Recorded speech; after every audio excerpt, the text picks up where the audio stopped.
What's up, everybody? Hello, hello. How's everybody doing in this wonderful, wonderful Thursday night? Is it Thursday?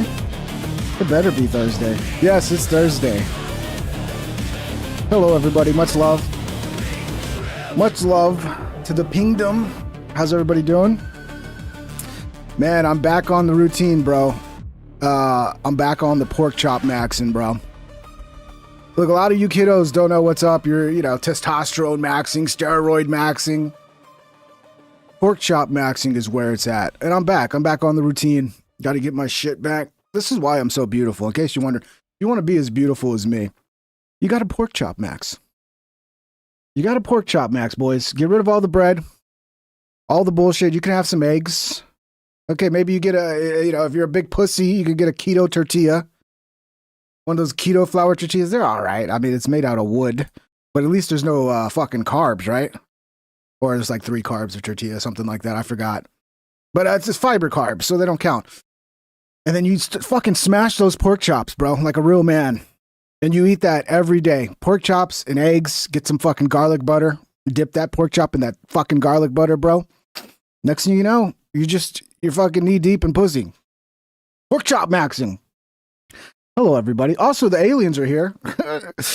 Trump got tired of everybody talking about the Epstein files, so he's going to drop the alien files, and hopefully everybody forgets about the Epstein files. I don't believe the aliens are here visiting. I think it's all a psyop. I think it's bullshit. It's an Israeli fucking back psyop. Which, by the way, a lot of controversy over what happened with Tucker Carlson. He went to Israel to interview Mike Huckabee, and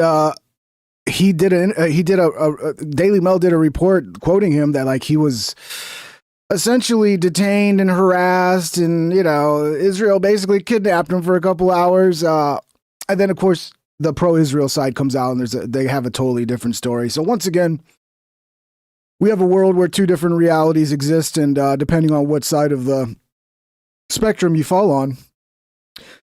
Oh, sorry, I had to get that burp out.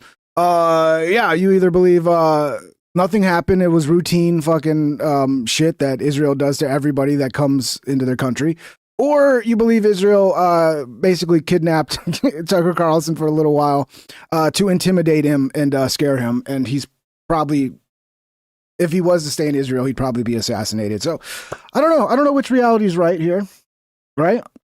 But let's get to the alien stuff. The alien stuff, by the way, smash the thumbs up, guys. Help get this out there. It's much appreciated. Links are in the fucking descriptions. If you want to support the show, become a member on Patreon or YouTube. It helps keep the show going for those of you who enjoy the show. Also, super chats, if you want to join the conversation, that is very much appreciated. Let's get to this is what really kicked it all off. Obama. Once again, thank you, Obama. It's all Obama's fault. He kicked this all off, bro. Couple questions here. Are aliens real?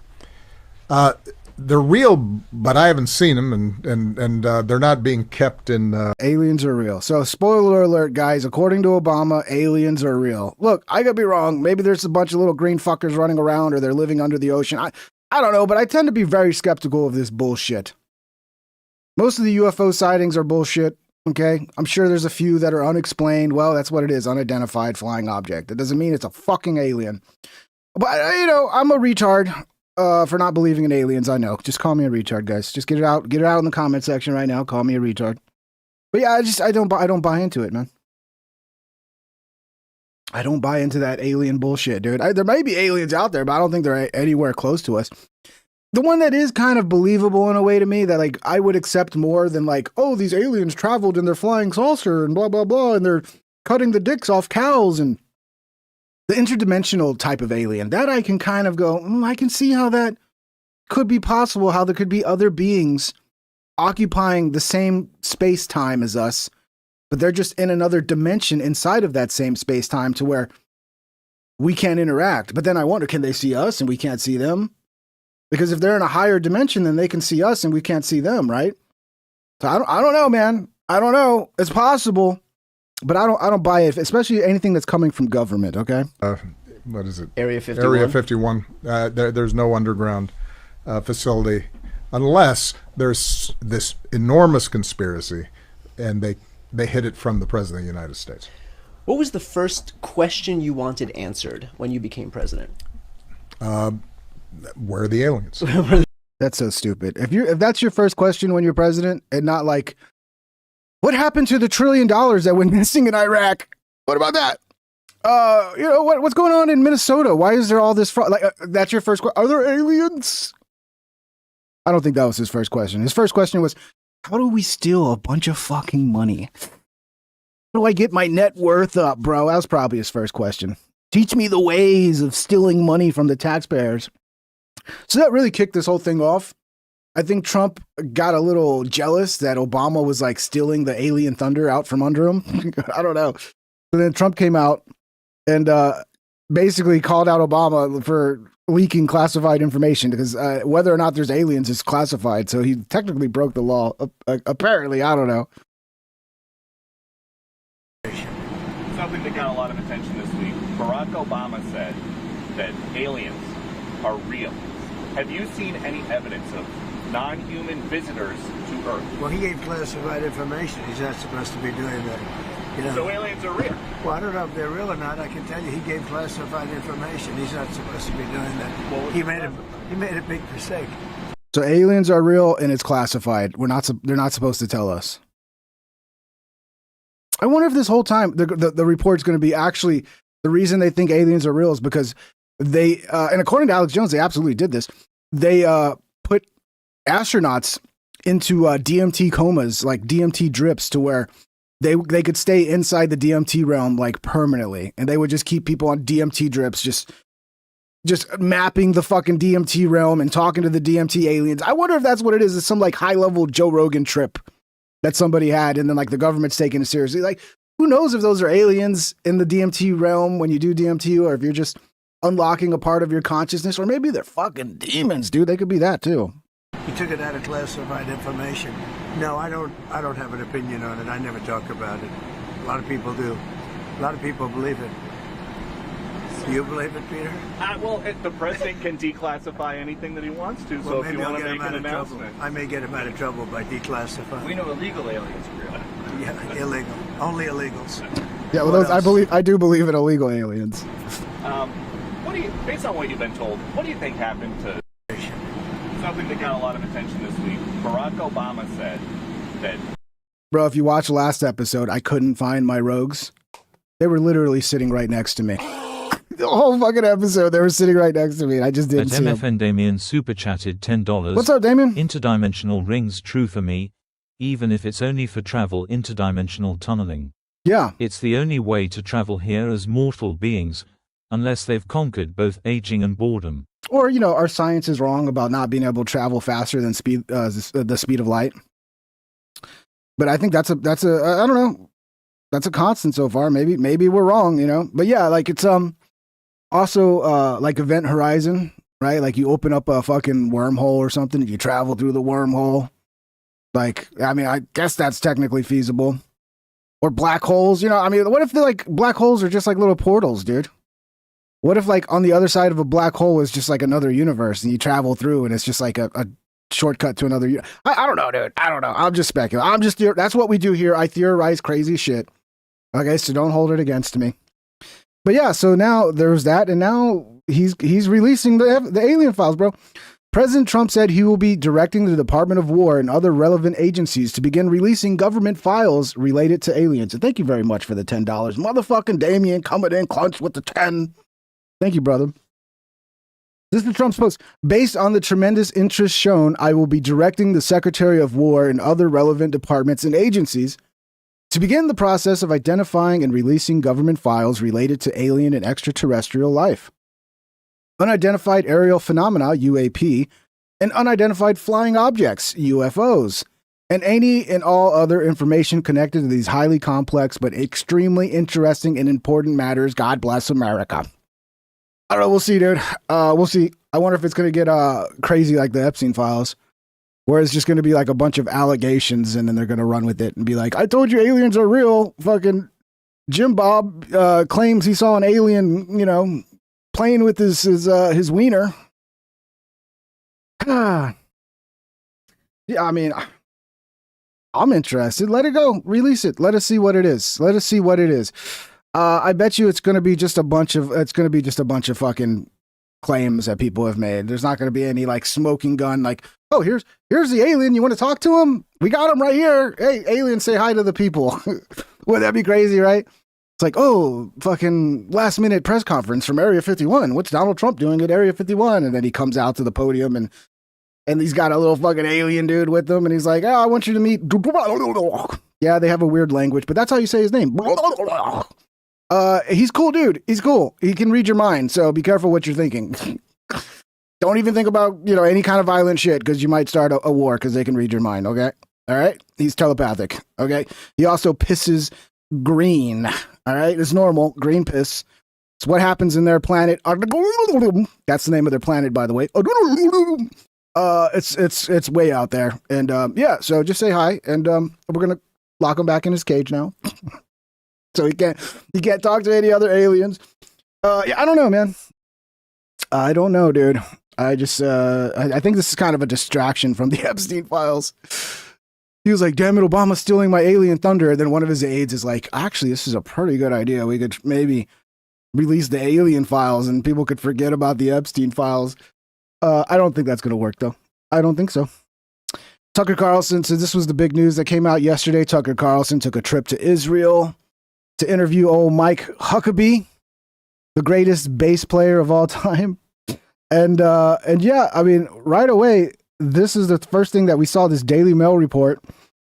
Tucker Carlson detained in Israel, journalist dragged into interrogation room as explosive interview sparks diplomatic firestorm.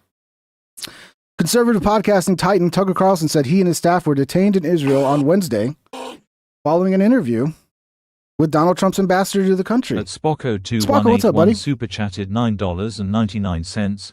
I'm calling it. Aliens were involved with Jeffrey E. Dude, that might be the next thing. That's what he was doing. He was actually abducting women and children for the aliens, bro. And that's what they teleported him right out of his fucking cell, dude. They created some alien doppelganger of Epstein, dropped him off there so that everybody thought Epstein was dead, and then they went and just teleported him right out of the jail cell. I mean, I believe it, dude. I believe it. Thank you very much, Spocko, for the $9.99, brother. You are the man. You are the man. The former Fox News host flew into Tel Aviv for a sit down with Mike Huckabee, who challenged Carlson to speak to him directly following an online spat about the country's treatment of Christians. Carlson, who frequently criticizes Israel for its military actions in Gaza, took Huckabee up on his offer. But as critics and pro-Israel activists began piling on Carlson for purportedly not leaving the airport during his brief visit, he didn't even leave the airport. And a lot of people are generally like, oh, Israel likes to assassinate people, so you should probably not actually go to Israel. I mean, dude, if Tucker Carlson went to Israel and got assassinated in Israel, could you imagine? Could you imagine? Like, even I would be like, okay, yeah, Israel killed him. You know me, I'm not all for the fucking crazy Israel behind every fucking tree conspiracy shit, but yeah, if Tucker Carlson went to Israel and he got whacked in Israel, I'd be like, okay, Netanyahu, we're coming to get you. We're coming to get you. Carlson exclusively told the Daily Mail that shortly after the interview, Israeli officials confiscated his passport and hauled one of his colleagues off to an interrogation room. Men who identified themselves as airport security took our passports, hauled our executive producer into a side room, and then demanded to know what we spoke to Ambassador Huckabee about, Carlson said to the Daily Mail. I mean, that's pretty shady. That is kind of shady. I mean, I get it. Oh, that's normal procedure. Yeah, I'm sure if you're suspicious of somebody, I don't know, maybe Israel does this to every single person that comes in. But normally, if I understand correctly, this is only done like, maybe they do like random inspections, but mostly it's the people that they have some sort of suspicion of. But this does seem sort of like an intimidation tactic. It was bizarre. We're now out of the country. Prior to the interview, it doesn't sound like Tucker unless you add the laugh to it. It was bizarre. We're now out of the country. I wish I could do his laugh. I can't get that high. Prior to the interview, Carlson posted a photo on X of himself and his business partner, Neil Patel, in front of Ben Gurion Airport on Wednesday with the caption, "Greetings from Israel." Too bad Tucker stayed in the airport in the face of so many invitations to see so many wonderful places. A huge and obviously intentional missed opportunity, taunted David Friedman, the former U.S. ambassador to Israel during Trump's first term. Two sources familiar with the matter, however, told the Daily Mail that the Israeli government initially did not want to allow Carlson into the country, prompting a delicate negotiation involving the State Department. Damn, they didn't want to let him in. In the end, the Israeli government decided not to bar Carlson from entering the country in order to avoid a diplomatic incident, according to a Channel 13 report. A spokesman for the U.S. Embassy in Israel denied that Carlson was detained and claimed he received the same passport control questions that countless visitors to Israel, including Ambassador Huckabee and other diplomats, receive as part of the normal entrance and exit from Israel. That's what Israel's doing. They're painting it as if it was just normal procedure. Whereas Tucker Carlson's like, I mean, when they ask like what questions he asked Mike Huckabee, I mean, that seems like, I don't know. I could see how it can be interpreted as like kind of an intimidation tactic in a way. But once again, we got multiple stories here. Who knows? It is not accurate that Israel only was going to let Tucker into the country for the interview, the representative added. The only engagement the embassy had with Israel about his visit was to coordinate his private plane landing as part of facilitating a seamless visit. It was Tucker who chose to only come into the country for a few hours and depart. And Tucker received the same positive treatment of any visitors to Israel. Huckabee, who has known Carlson for more than 3 decades and previously worked with him at Fox News, responded by inviting him to Israel for a discussion. Instead of talking about me, why don't you come talk to me? Huckabee wrote on X. Carlson replied by welcoming. So yeah, he went there to interview Huckabee. I'm sure. I guess they did the interview at the airport. Tucker, I think he's scared shitless of going to Israel because he wouldn't even leave the airport. I mean, that's crazy, dude. Yeah. So I guess we'll get that interview soon. But then, yeah, this footage came out, which the pro-Israel people are claiming is evidence that Tucker is kind of making this story up. But is it? I don't think it is, because this is just one snippet. It's one little snippet. And it's like, oh, he took a photo with this guy because he took a photo with one of the guys, I guess, that works for airport security or, whatever. So that means he was lying about everything. I don't know. I mean, this clip doesn't disprove anything. It's just a tiny little clip. But let's see what they released. I think this is them giving his stuff back and like he's finally done with the process, I guess. And I mean, yeah, even though, like, is he supposed to, because he's claiming he was detained and interrogated about his interview, does that mean he's not supposed to take a picture with one of the security guys? Like, I don't know what this is supposed to prove, but they're claiming this proves it was all a lie. That Tucker was lying. Yeah. I mean, they probably have all of the footage of like the entire time he was there and every interaction. Where did I go? I went way too far, bro. Way too far here. All right, so now you're seeing Laura Loomer. Probably the biggest MEGA person out there. Laura Loomer. Crazy bitch too, by the way. Allegedly, don't sue me, Laura. I mean, you are crazy. I mean, come on. You want to go to court to prove you're not crazy? Good luck with that. A spokesperson for the U.S. Embassy in Israel denied that Carlson was detained and claimed he received the same passport control questions that countless visitors to Israel, including, we read that one. It is not accurate that Israel only was going to let Tucker into the country for the interview. The only engagement the embassy had with Israel about his visit was to coordinate his private plane landing as part of facilitating a seamless visit. It was Tucker who chose to only come into the country for a few hours and depart, and Tucker received the same positive treatment of any visitors to Israel. It's positive, guys. It's positive when they detain your passport and take you into a back room and separate you from your producers and then interview you and ask you what kind of questions you're asking in your podcast. Like, that's positive, guys. It definitely wouldn't intimidate anybody. It's positive. Yeah, that would intimidate me, dude. What the fuck? Why do I keep going so far over here? I keep thinking I'm over here for some reason because of this stupid white line. Because this dumb white line keeps tricking me. So yeah, Laura Loomer. Tucker Carlson made the whole story up about being detained in Israel. He has no credibility left. Sounds like he didn't make it up. It's just y'all are claiming that it's normal that everybody goes through that treatment. And maybe that's true. I don't know. I've never been to Israel. American citizen and journalist Tucker Carlson detained in Israel after interviewing our U.S. ambassador Mike Huckabee. We won't tolerate this. You've just made it worse. Well, this is MTG, who's yeah, she's not very happy with Israel. Here's it's been a while since we played a clip of Anna Kasparian. I bet you she's not very happy with this. I don't know. I missed it when she had like the poofy hair. Remember we were reacting to some clips a long time ago and she had like that big poofy curly hair. It was so beautiful. And now what is this? You just, it's come on, man. Go get the perm. Go get the curly perm again. Anna, crying out loud. Hey, let's see what she has to say. Over to Israel with the expressed intent of interviewing the U.S. ambassador to Israel, Mike Huckabee. Now, Mike Huckabee? Did I hear that right? Did you say Mike Huckabee? Huckabee and Tucker had been trading barbs online because of the fact that Tucker, a devout Christian, is not happy about the way Israelis treat Christians in Jerusalem, in the West Bank. The only Catholic church in Gaza was bombed by the Israelis. And he feels that as the U.S. ambassador to Israel and as someone who purports to be Christian, Huckabee has done nothing to protect the Christian population in the area. And so they were going back and forth about this online. And then finally, Huckabee argued that I think it'd be best if we sat down and had a debate. And so that is why Tucker Carlson, in my opinion, risked his life to go to Israel. And why do I say risked his life? Because Israel assassinates people all the time, okay?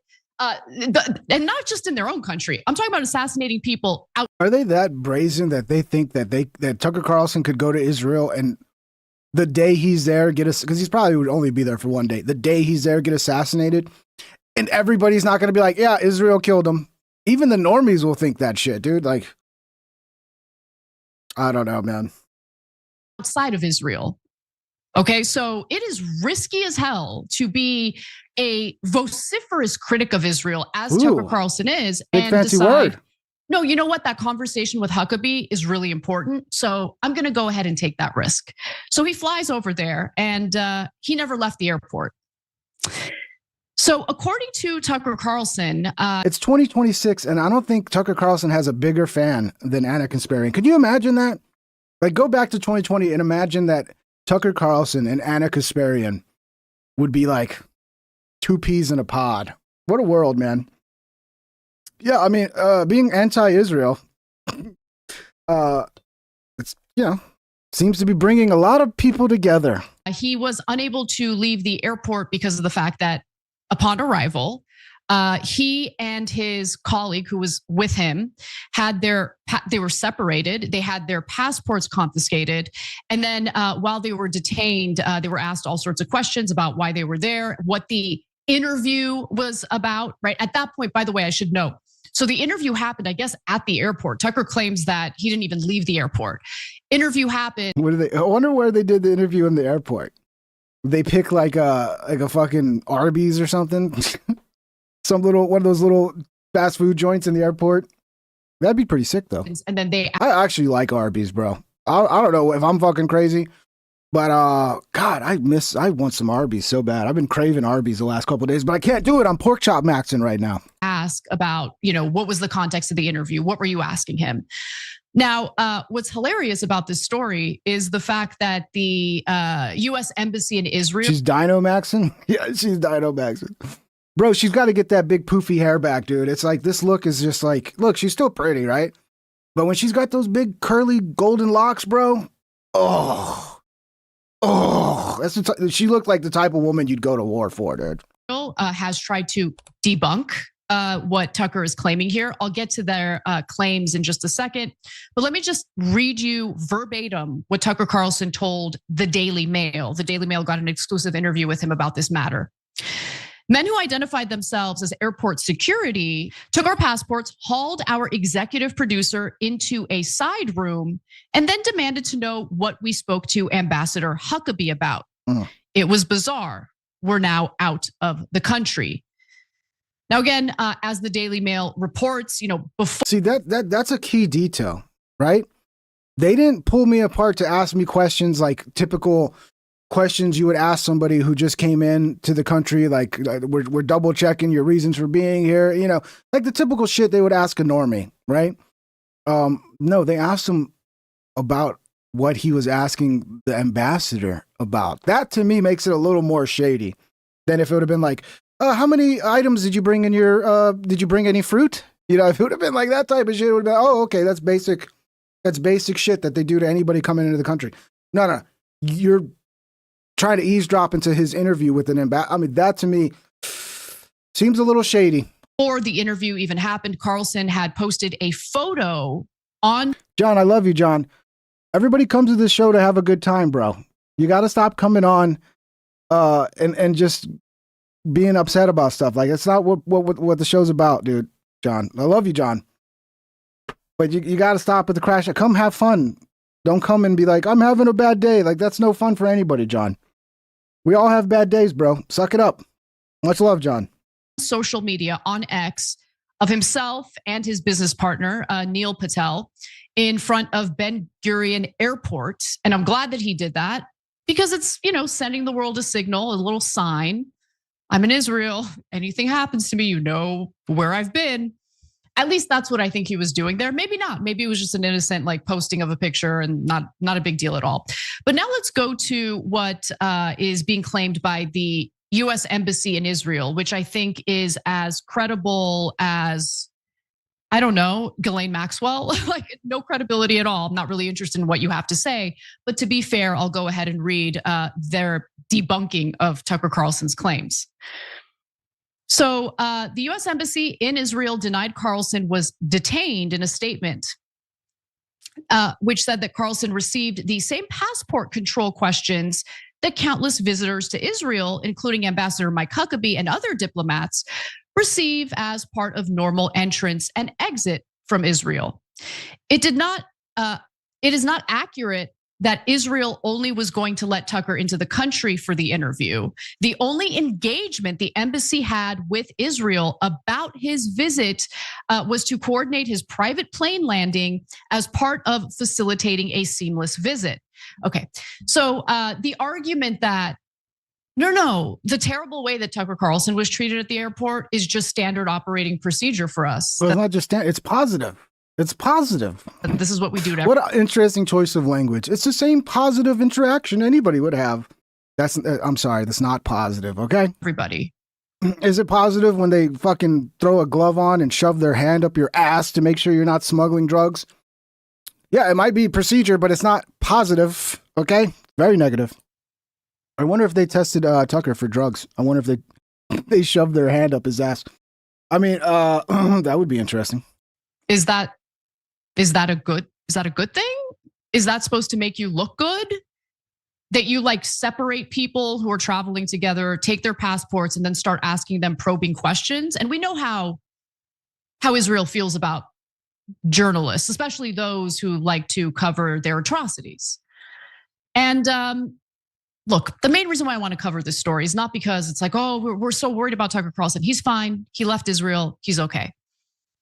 Is he though? How do we even know that's the real Tucker Carlson? How do we not know that they replaced him with the Tucker Carlson clone who's now going to be controlled by Israel forever? How do we know that they didn't talk to him and actually be like, we have your kids and you now, we'll give them back to you if you behave. Yeah, I mean, who knows? Who knows? I wanted to bring this up to ask one specific person, Bill Maher, whether Israel is really the place that people like me can go to feel safe. Am I really going to feel welcome in Israel, Bill Maher? You will. You definitely will, because you're on your knees for Israel day in and day out. But for me, I would. Is that true? Is Bill Maher sucking Israel's dick? Is that true? Venture to say that it would not be a friendly, welcoming place for someone like me. Now, he asked me that question because he was hoping that I would say, oh, Tel Aviv is the only capital in the Middle East where someone like me would feel safe, where someone like me can wear a dress and not be harmed in any way. No, I think I would be harmed in Israel. I would not feel safe in Israel. I'd feel safe in Beirut as long as the IDF isn't bombing it, of course. I'd feel safe as an Armenian, even in Istanbul. But I would not feel safe in Tel Aviv. Just ask the Armenians who live in Jerusalem how they feel with the way Israelis treat them. And they don't even run their mouths like I do about the Israelis. So just something to think about. All right, it's time for New Year's. Whoa, we got 4 minutes of, what are we talking about here for 4 minutes? We got, man, the ads are getting long now, bro. We got 4 minutes of, what's Cenk talking about here? Ooh. Oh, Cenk, you got to get on this, Cenk. I mean, this looks like some healthy food. I mean, you'd be better off pork chop maxing, Cenk. This is Ami Kozak. He's been on my show before. He's obviously a pro-Israel guy, but he's fucking hilarious. He did a video. He does such a good impersonation of Tucker. I figured we'd play it. Shalom. Hi. Okay, you pack your own bags or somebody pack for you? I don't even know what that means, actually. I mean, I packed some things. I certainly packed a lot of things, like a lot. And I probably overpacked. I always tend to overpack. I bring everything. And I'm sure other people pack for me too. So well, we have to ask to make sure no one put a weapon or something you don't know. Well, I'm proud of owning guns. I own lots of guns. I'm not going to apologize for that, like at all. I own guns. You have one here, and so I'm not going to apologize for that. Okay, but did you pack it? I'm not going to do it. Okay. What do you do for work? Oh, I'm a journalist. I'm a journalist and a commentator. I talk to people. I have conversations with people. Journalist, okay. Do you ever lie? Oh, all the time. I lie every day. I lie every day, and I'll continue to do it. I'm sure I'll continue to do that. And I hate it. I hate that I do that, but I'm certain that I do it. You're lying right now about your intentions? Oh yeah. And I'm very honest about that. Bro, this guy he's so good at the Tucker. Like he nails like every aspect of Tucker. I'm very honest about that. You're honest that you're lying. Okay. You with a major network? No. We're independent. Okay, and who is funding you? I'd rather not say. It's none of your business. It's none of your business at all. It's a secret? Actually, I don't have to disclose that. Okay. You travel to the Middle East? Is that an Israeli conspiracy theory that Tucker's funded by Qatar? He did get a house in Qatar, though, didn't he? Like, he's going to, live in Qatar now? I mean, yeah, I don't know. At all in the last 6 months? I have. Okay. Yeah. They got their conspiracy theories too, bro. Where you go? Which places you travel? Well. And why do you go there? No, let's go. I went to places. They were nice. I wanted to talk to people and see people and have conversations with people. Okay. Any of the people you talk to have any connections to radical terrorist organizations? I mean... Really? I mean, last I checked, they were all political organizations. They're what? Any of those regimes were political organizations. Last I checked. Okay. This funny to you? Are you Jewish? No, I'm not Jewish. I certainly... there's nothing wrong with being Jewish. Some of my favorite people are Jewish. Some of my very absolutely favorite people are Jewish. Some of my least favorite people are Christian Zionists. I hate them. I'm appalled by them, actually. Really appalled. But I'm not going to apologize for who I am. I'm a white person. I'm a Christian. I'm a man. And I'm not going to apologize for that. Period. Okay. Couple more questions. Where are you from? Oh, I came from Maine. What is Maine? Yeah, I live across from my parents' graves. Wow. Okay, for Maine, what's the population? Oh, I see what you did. Why not? And so... So what brings you to Israel? Well, I'm here to interview Ambassador Mike Huckabee. You know Ambassador Mike Huckabee? Very well, actually. I know him a lot. From where you know him? And I also have no idea who he is, at all. I barely even know who that is. I don't even know who he is. Ma? And so I'm here to interview him. So wait, you do know him or you don't know him? אני לא מבין. Okay, anyone give you a gift or something to take to Israel with you? I mean, I got a house from Qatar. Why you get that? They're an ally. Last I checked, they're an... Did Qatar buy him the house? I got to fact check. I love Ami. He's hilarious, but he's very pro-Israel. So I got to fact check Ami here.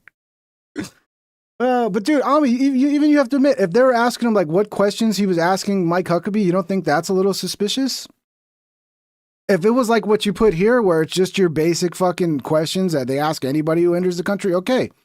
But if they were diving into what his podcast, I mean that seems a little suspicious, Ami.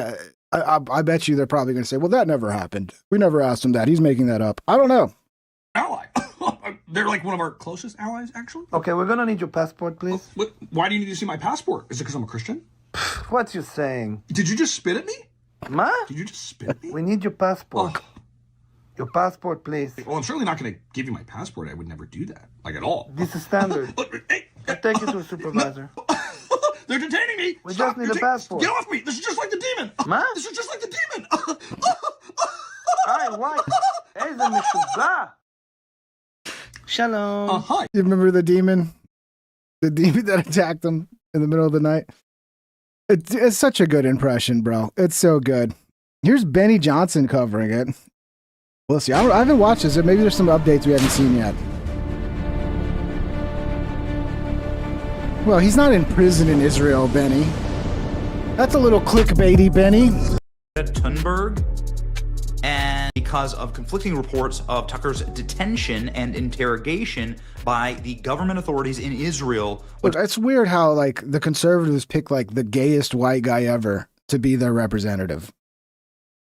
Now, I'm not saying Benny's gay. He's probably not. He's got a family and all that, but he comes across very. And there's nothing wrong with it, of course, dude. Tucker Carlson traveled to Israel today for a couple of hours, and we're going to talk about all of it right now. And I want to just begin by saying I'm a big fan of Tucker. And I like Tucker a lot. He was my former boss. He's somebody who's been nothing but a friend to me. And he also sounds like a gay version of Tucker, too. It's like he stole Tucker's whole like speaking pattern, but just gayed it up a little bit. Put his own little gay touch to it. But it's like Tucker if Tucker was, really gay. He's someone who, I've learned a lot from, quite frankly. And dude, as soon as I can't unhear the Tucker in his voice now. Like he's doing a Tucker Carlson impression. I have an obligation on this channel to just like show you the conversation that's being had, because this is the potential to become an international incident with Tucker Carlson.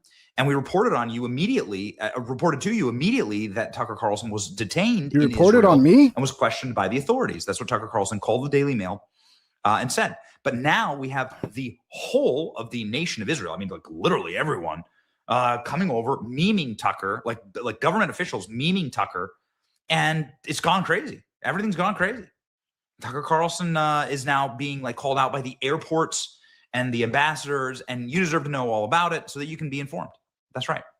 So this is not a Tucker Carlson hate post at all. But this is clearly going to become a bigger thing. So you should know what both sides are saying. So Tucker Carlson obviously has been saying for a long time that Israel is a corrupt state. He doesn't like, he vehemently disagrees with Israel, the Gaza war. Benjamin Netanyahu thinks that Epstein was obviously working for Israel to commit crimes on behalf of Israel on American soil. That's what Tucker has said. Tucker Carlson has called out the ambassador from the United States to Israel, Mike Huckabee, for meeting with a scumbag spy. This is like one of the worst things you can do. He met with Jonathan Pollard, who was a spy on behalf of the state of Israel, handed over millions of documents, top secret documents, to the state of Israel, betrayed our country in the worst intel leak in American history, actually. And Ambassador Mike Huckabee met with him. Ambassador Mike Huckabee should have been ripped and immediately forced to resign from his post. And I've said that, and I will never apologize for that.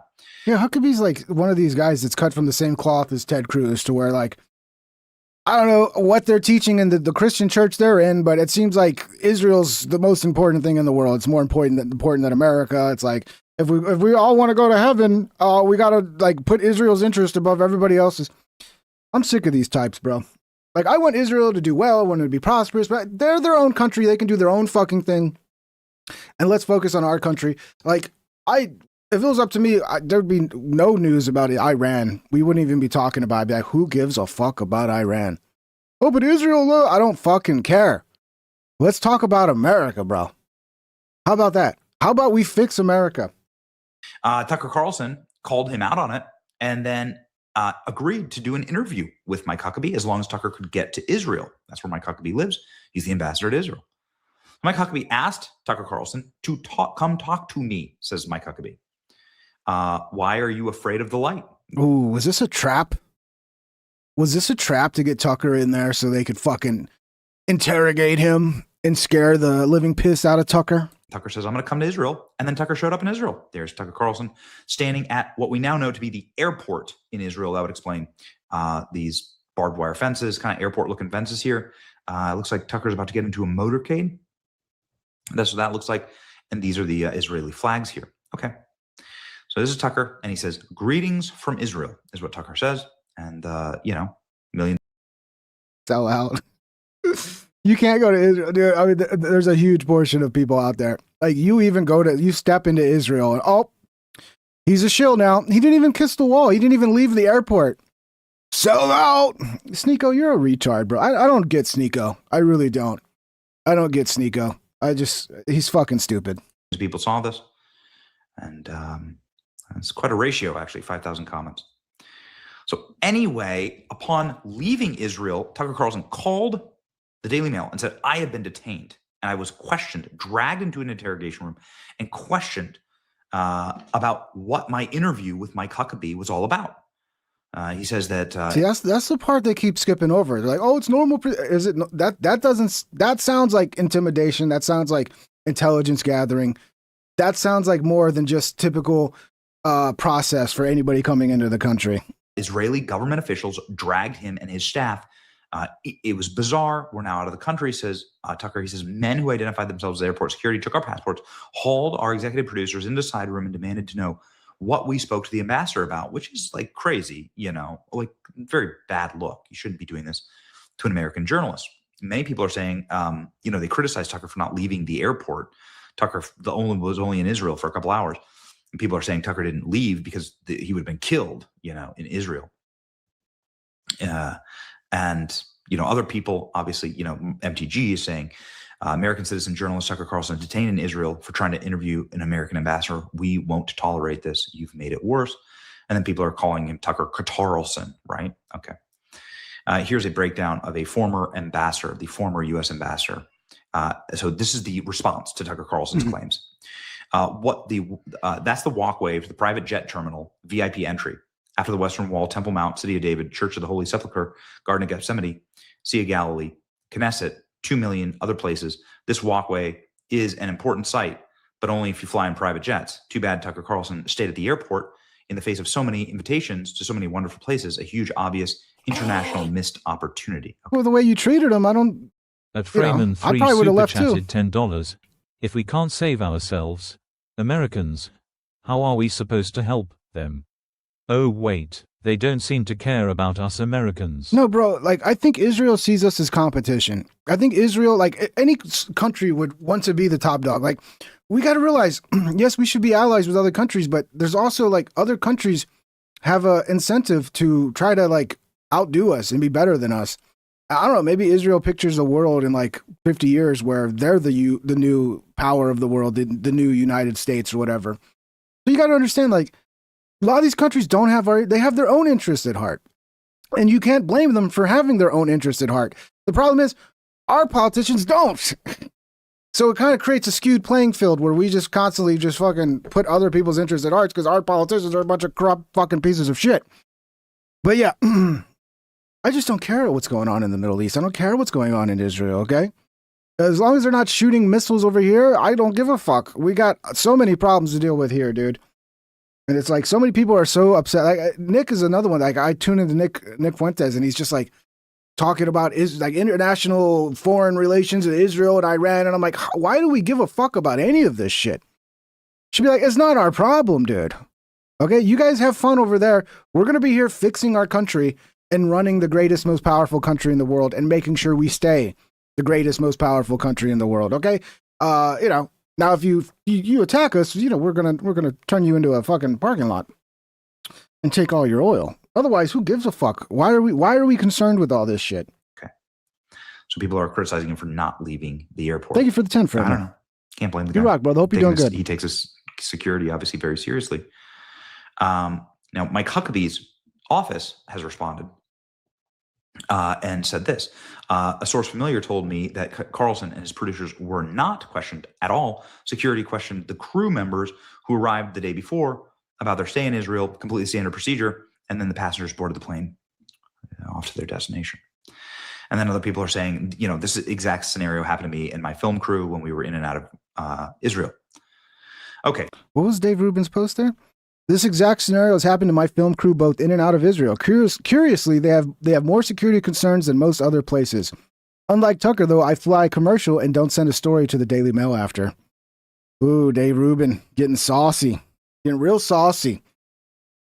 It's Tucker Carlson. You know who Tucker Carlson is? Why would you waste time doing this with Tucker Carlson? You know Tucker Carlson's not a fucking terrorist. He's a legitimate journalist. Everybody knows who he is. Like, wouldn't the time better be spent, on somebody else, pulling them out of the line and interviewing them? I don't know.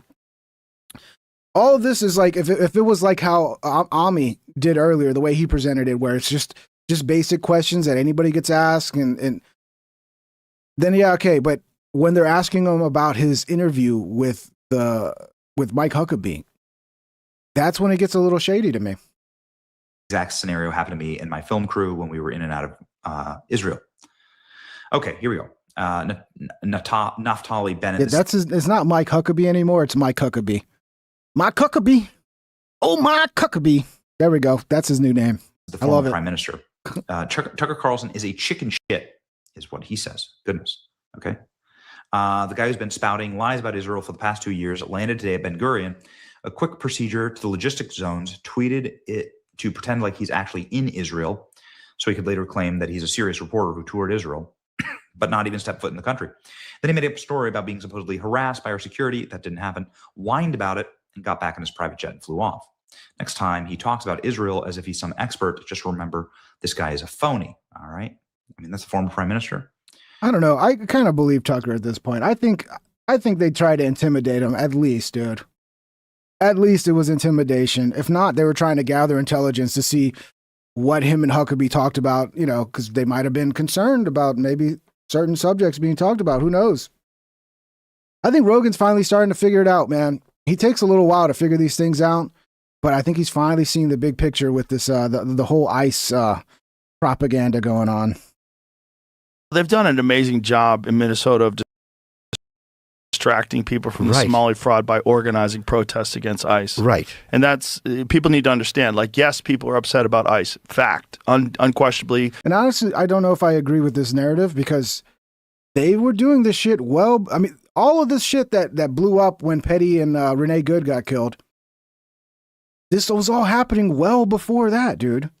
This has been happening for a long fucking time now, like basically all of 2025. It might have started, in the spring of 2025? I forget when exactly it started, but it just blew up because, they finally something happened that everybody was predicting was going to happen the whole time, which was they got too out of control and somebody got killed. At Freeman 3 super chatted $2. Everyone has an angle. That is true, Freeman. That is true. We all see things through our own filters, brother. Just regular people at home that aren't protesting. But that protest is not just organized, it's funded. It's heavily funded, organized. They had signal chats with Democratic congressmen, or Democratic politicians rather, that were involved in this. They knew what they were doing, and they did it because they wanted to distract from the fact that this fraud was being exposed. Well, I think they would do it regardless, but yes, it certainly serves that. Yeah, they would do it. They're already doing it. They were doing it well before all that, dude.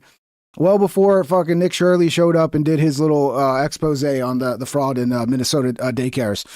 Now, they're doing this because, these cities don't want to have their populations deported because they rely on these illegal populations because the regular Americans have been fleeing since 2020.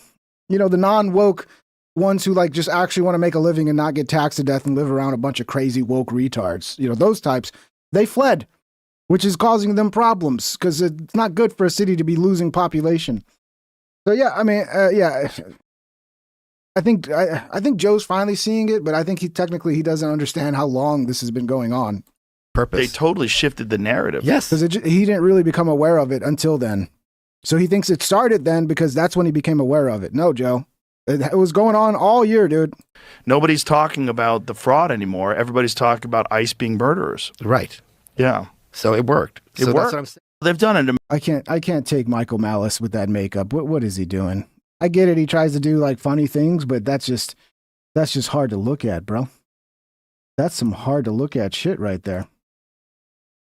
Say goodbye to a 100-year tradition. The Bears are moving from Chicago, dude. This is insane. Okay, this is how bad Chicago's getting, that the Chicago fucking Bears are going to move to Indiana, some fucking place in Indiana no one's ever heard of. Because Chicago is that much of a shithole that an NFL team is willing to leave a major population center where the Bears belong. They belong in Chicago. There's no reason they should ever leave.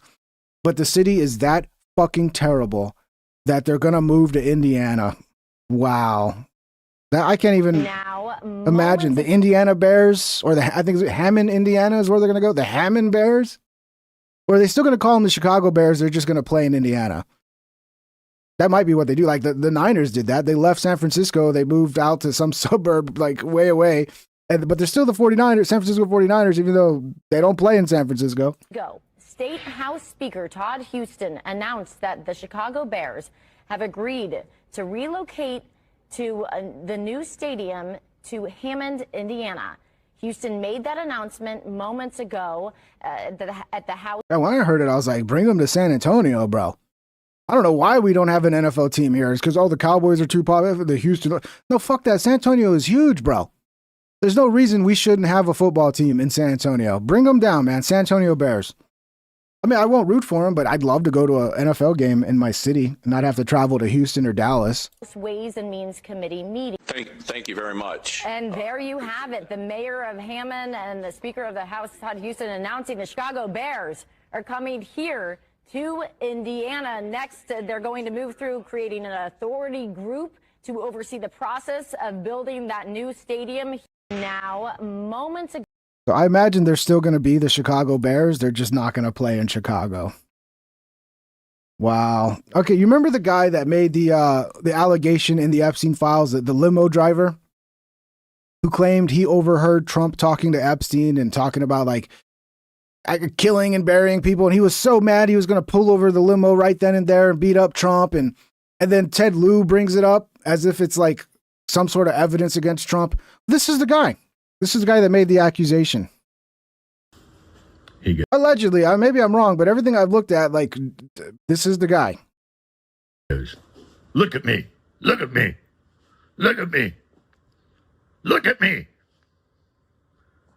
And I looked up in the rearview mirror.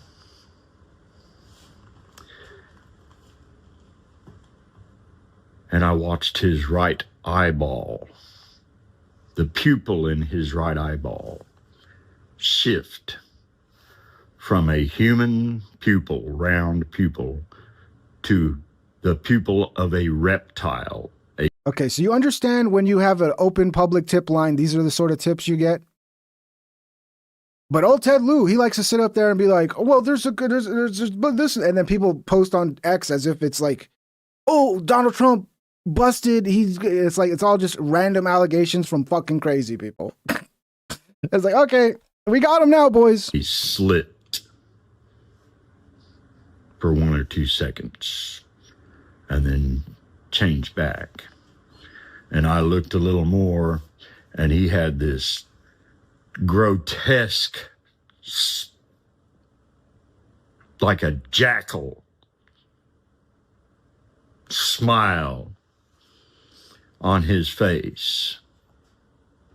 And I laughed. Oh, that pissed him off.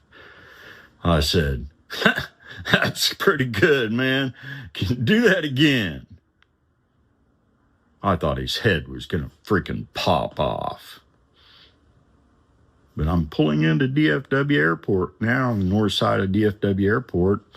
The private plane tarmac was at the northwest corner, the very northwest corner of DFW Airport back then. I don't know where it is now. And I could see his plane sitting over there. Great big jumbo jet with the name Trump on the side of it.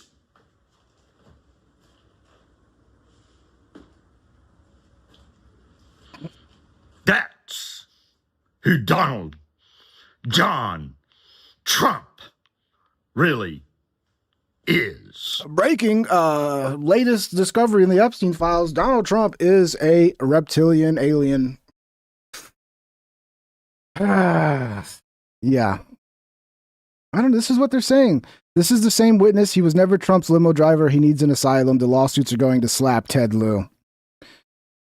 Yeah, I mean, I haven't seen anything where maybe this is again more. It's X, so the guy could be full of shit. But I mean, I don't know. I need to further investigate this one. See, are you ready to watch the cringiest thing you've ever seen in your entire life? At MFN Damien super chatted $5. Reptilian Don E.T. confirmed. Don E.T. Rex let's GOOO. Cold sweat smile. Yeah, David Icke's going to be happy about, or David Icke, he's going to be happy about this one, huh? Finally, he was right all along, dude. Yeah, I mean, he could be a reptile. But yeah, thank you for the 5, brother. Thank you, MF Damien. Yeah, links in the description. Please support the show. Smash the thumbs up if you haven't. 54 likes. Maybe we can get to 100. Maybe we can get to 100. We got goals around here. This is the cringiest shit in the world. Dancers reenact the eye shooting of Renee Good and Alex Preddy through performance protest.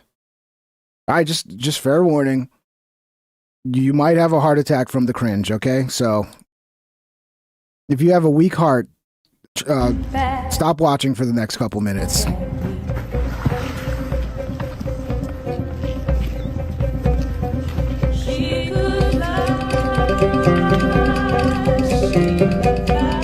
So what we got to do is we got to take the music off so we really get the full effect, because the music actually makes it better in a way, and we can't give them that cheating. We'll go with something like this.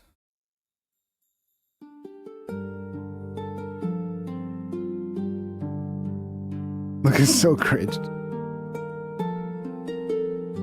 Oh no.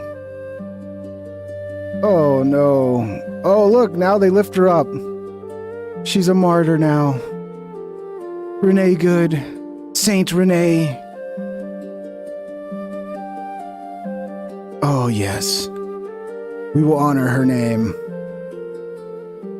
She was good. She was Renee Good. Oh, wow. Look at that. This is Alex Preddy. Oh, he was a Kung Fu guy. And now he's gone.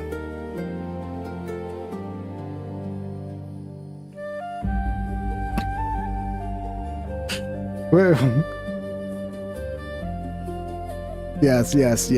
This is beautiful. Oh, look, now they're in the afterlife.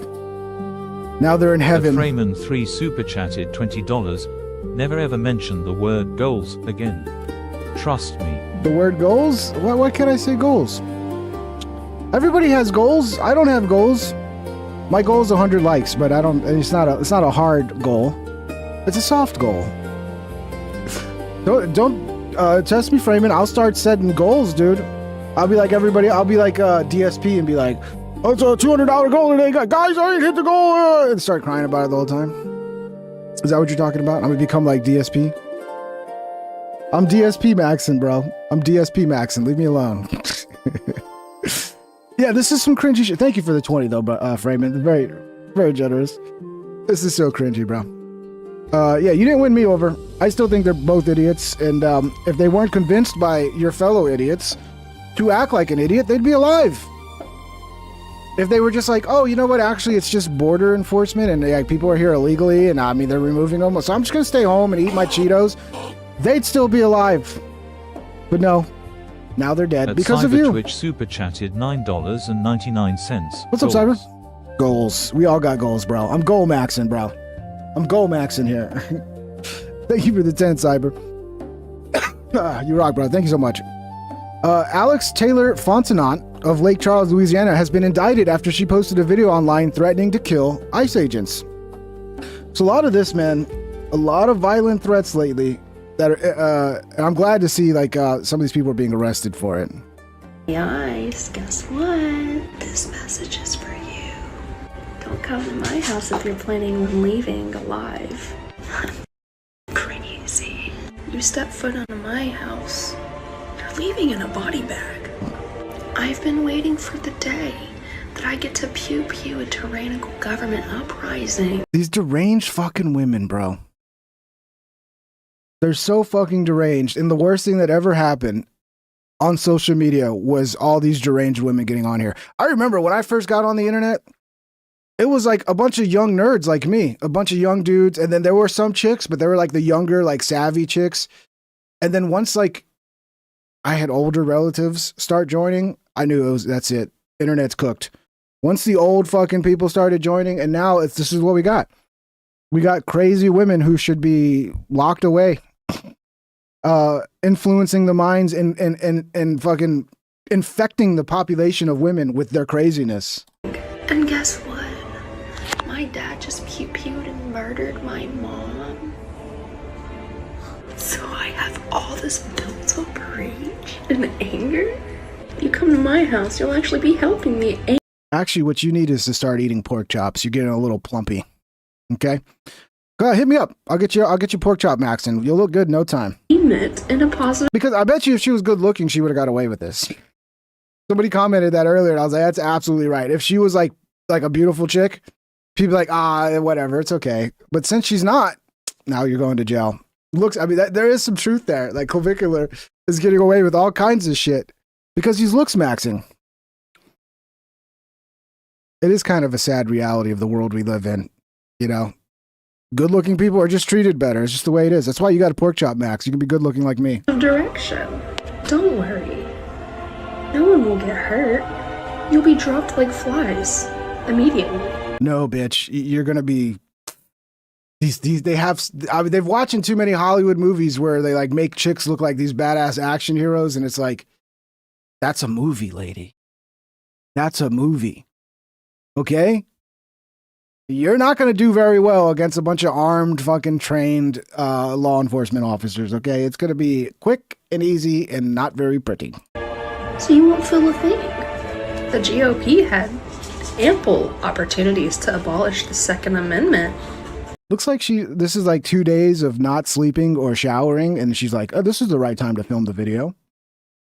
I haven't showered in a week, and I'm completely mentally deranged. Let's record a video for the TikTok.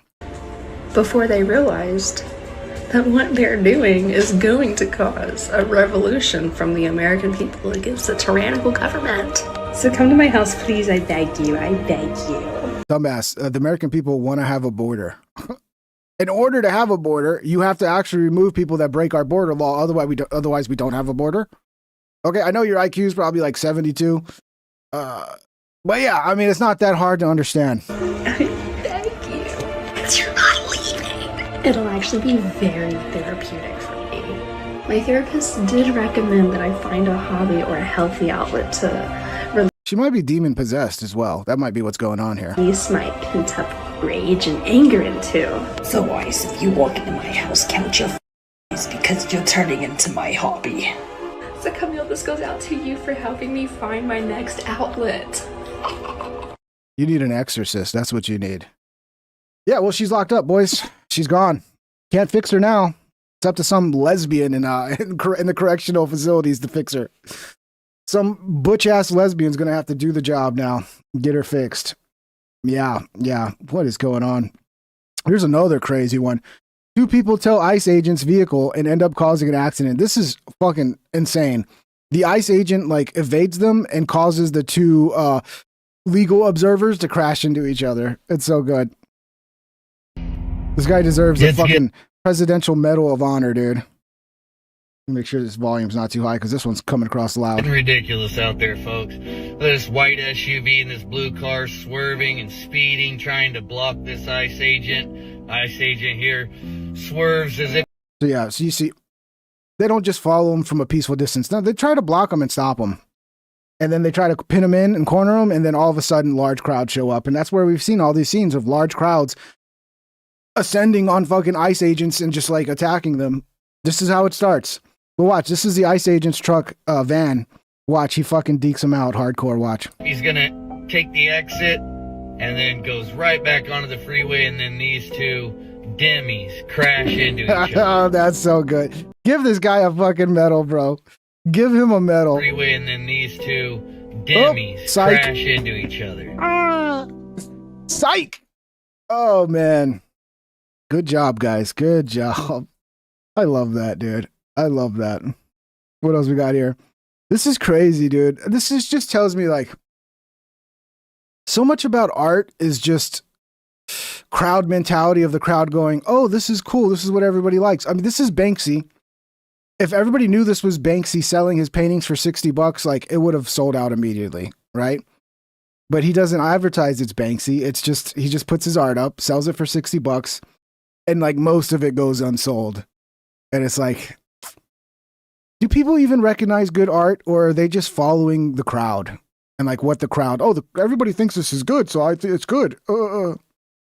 This is pretty funny, dude.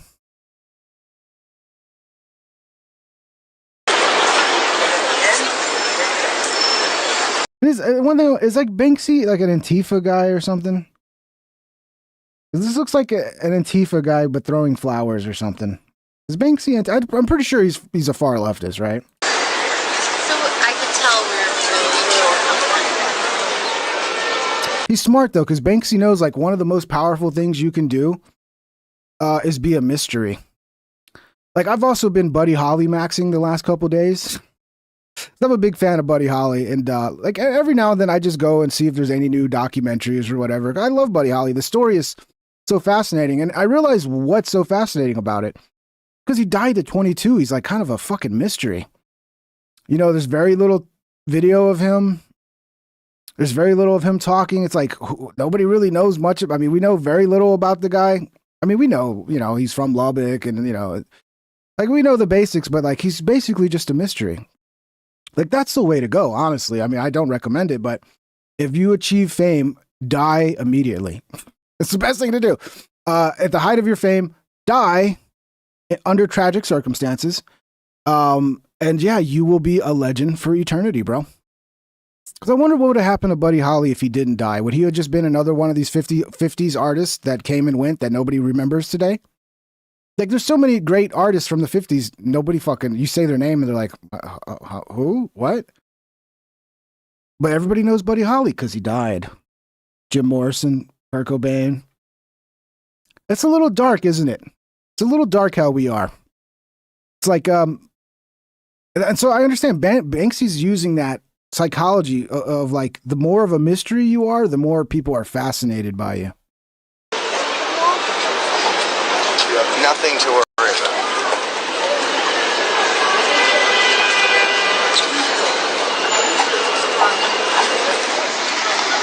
And I don't think that's Banksy. I think he just hired some old guy. If that's Banksy, that's wild. But I think he just hired some old guy to sell the painting for the day. Yeah, so then eventually, we won't play the whole video because it's kind of boring. Eventually, like, people do start buying. There's like maybe 8 paintings are sold. And those people just made bank, bro. They bought a $250,000 painting for like $60. That's pretty fucking cool, dude. If you ask me, that's pretty cool. That makes me like Banksy, even if he's a fucking might be a woke leftist. Who knows? But yeah, people can't recognize good art. It's all crowd mentality of like following the crowd. Everybody thinks this is cool. The chick you like thinks it's cool. The guy you think's cool thinks it's cool. Therefore, it's cool. It's good art. The left has a real problem with political violence. Our daily dose of Jeffrey Mead. The left has a problem with political violence. What she's saying is absolutely wild. Yeah, here's another crazy, deranged woman calling for violence. And I'm seeing innocent people being killed by ICE.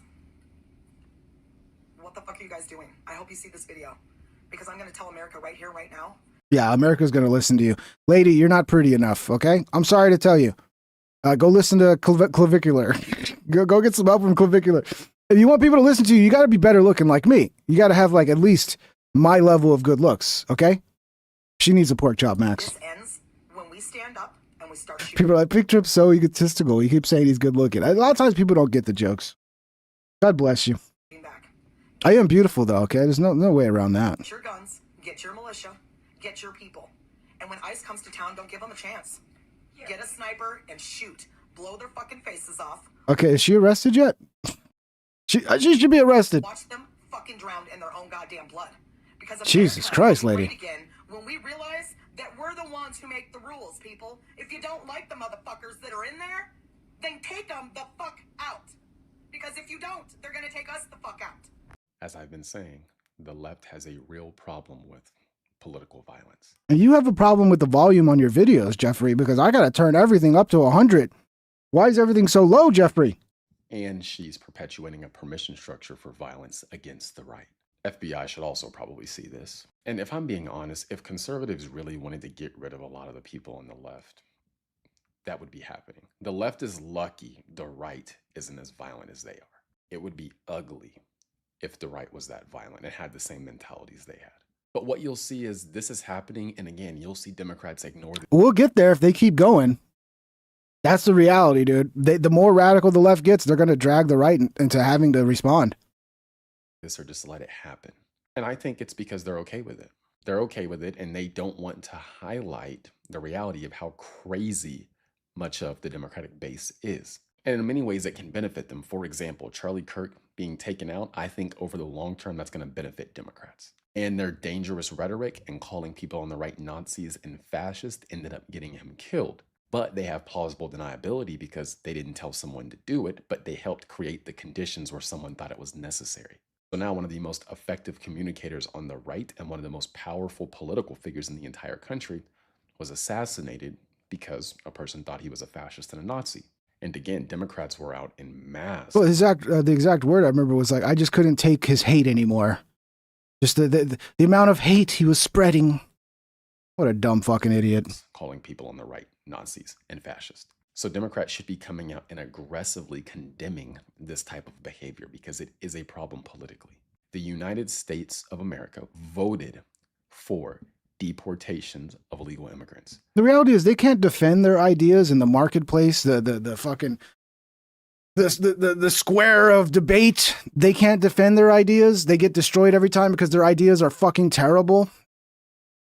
So what else is there to resort to except for, just calling for violence? If you can't win, if like you always get destroyed by the right because all your ideas are fucking stupid, then yeah, I guess the only thing to do then is just attack.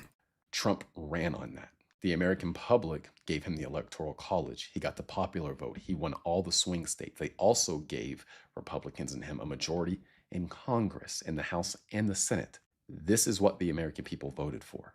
And you see Democrats getting violent about the government carrying out what the people voted for. Again, because it's not beneficial to Democrats' political power in the future. No, but they're saving democracy, guys. They're saving democracy by fighting against what the people voted for. But we need to call it out for what it is and not let them just act like things like this aren't happening. They have a problem with political violence, and in many cases, they're subverting the will of the American people. Amen. And we shouldn't let them just act like they're not doing that. But that's all I've got for now. Do not forget I have a free email newsletter. Check out his newsletter. Every morning around 7 a.m. We're almost to 200. This guy is like, he's me, essentially. Like everything he says, I'm like, yes, that's how I feel. $4.99. The Dow is up. That's what we should be talking about. Pam Holly's eulogy for Buddy Holly, 1959. Yeah, is it still, did it go under 50,000 yet? As long as the Dow's over 50,000, nothing else matters, dude. And that's a big fucking scam too, dude. Like the stock market is just, I don't know. It seems like after 2008, they rigged it so we would never have a crash again. And it just doesn't track along with the actual economy. And it's to the point where it's actually hurting. Like I get it. If you got a 401k and you got money in the market, then it's kind of been good for you in a way. But it's a big part of why everything's so over fucking priced. And, it makes investments harder for, regular ass people coming up. Like the housing market, we need that to crash. Like I get it. You don't want to see the value of your home go down. But we, as a country, we need to be able to afford homes for the next generation. So things like that kind of need to crash. And it's a little frustrating when they're not allowed to. MMA KO TV, thank you for the $5, brother. How you doing? Hope you're doing good.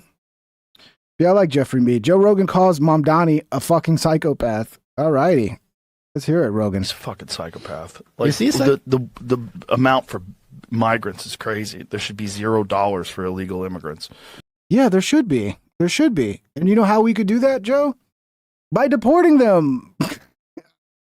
But then when we deport them, they do some sad sob story where some woman cries and then Joe's like, I don't know, this doesn't seem right. No, Joe, you're right. There should be $0 for illegals. And the way we pull that off is by deporting them. Because if they're here, then we kind of do have to give them money. Well, we don't have to give them money, but we got to make sure they have jobs and can like live, because then they're just going to become dangerous fucking criminals. So yeah, the solution is to deport them, to actually enforce the laws that the people of this country passed. But the zero. And not be a little bitch as soon as they start emotionally manipulating you with a crying woman, Joe. I don't think you can have zero, because if they're going to be... Oh God, I can't take this. I can't take Michael Malice seriously with this makeup. They're going to be... You have to feed them. You have to do something with them. Like literally, if you don't feed them, they're going to be robbing stores. They have to. Human beings need food. What are you going to do? Get them jobs. How are you going to get a migrant a job? No, deport them. Deport them, Joe. Which is what the country voted for, by the way. Get them a job in Guatemala. Wouldn't you rather give them? Yeah, get them a job. Yeah, go home and get a job at home. Food than a job? I don't want them taking American citizens' jobs. Well, the whole thing's a mess. The whole thing's a mess. But the point is, you can't just. Yeah, and then when we try to clean it, you cry about it, Joe. We were like, okay, well, we're going to fix it. We got to deport them. Oh, but think about the children. Oh. Man up, Joe. Throw them away. Right. That's the Unless problem. you're going to remove them from the country. Yes. Right. Unless you remove them. Even if you want to put them in jail, that's not cheap. Right. That costs a lot of money. Right. So what are you going to do? He's fucking psycho. Deport him. Exactly. He's figuring it out, dude. Joe is finally figuring it out. He's always late to figure things out because he takes his time, and he's a busy guy. He don't have the time a regular dude has to be diving in and following all the shit going on, but I'm glad he's figuring it out.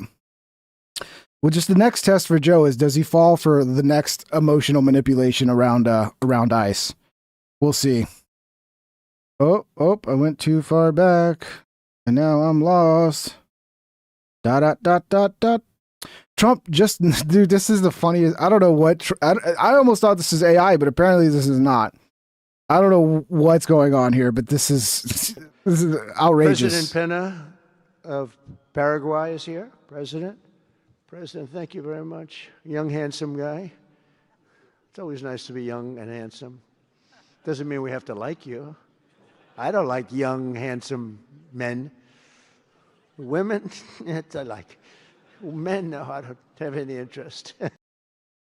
Bro, just stop. just shut up. What are you doing? What are you doing? It just gets worse the more you talk. Young, handsome guy. It's always nice to be young and handsome. Doesn't mean we have to like you. I don't like young, handsome men. Women, I like. Men, no, I don't have any interest. Good. That's right. Thank you very much. You're doing a great job. Yeah, well, there was no need for that, Trump. There was no need for that. Like right in the middle of, he's like, oh, people are going to think I'm gay for little boys, so I better. One more time. Like this is the definition of sticking your foot in your mouth. President Pena of Paraguay is here. President, thank you very much. Young, handsome guy. It's always nice to be young and handsome. Doesn't mean we have to like you. I don't like young, handsome men. It sounds like you do. Thou protest too much, Trump. I mean, you could have just stuck there. Nobody would have thought you were gay, dude. You're just saying, yeah, you're a young, handsome young man. And then it's like, oh, wait, I better make everybody know that I'm not gay for young men. Women, I like. Yeah, we know. No, I don't have any interest. Good. That's right. Thank you very much. You're doing a great job, too. I don't know, dude. Sometimes less is more, Trump. Sometimes less is more, dude. So this is a very weird clip. So Les Wexner got deposed for like 4 hours today. And people are running with this as like a threat. Like his lawyer's threatening to kill him if he spills the beans. Whereas like this could easily be his lawyer just fucking around and being like, hey, I'll fucking kill you if you keep screwing up or whatever. I don't know, but what do you think? Jeffrey, it was just regularly done.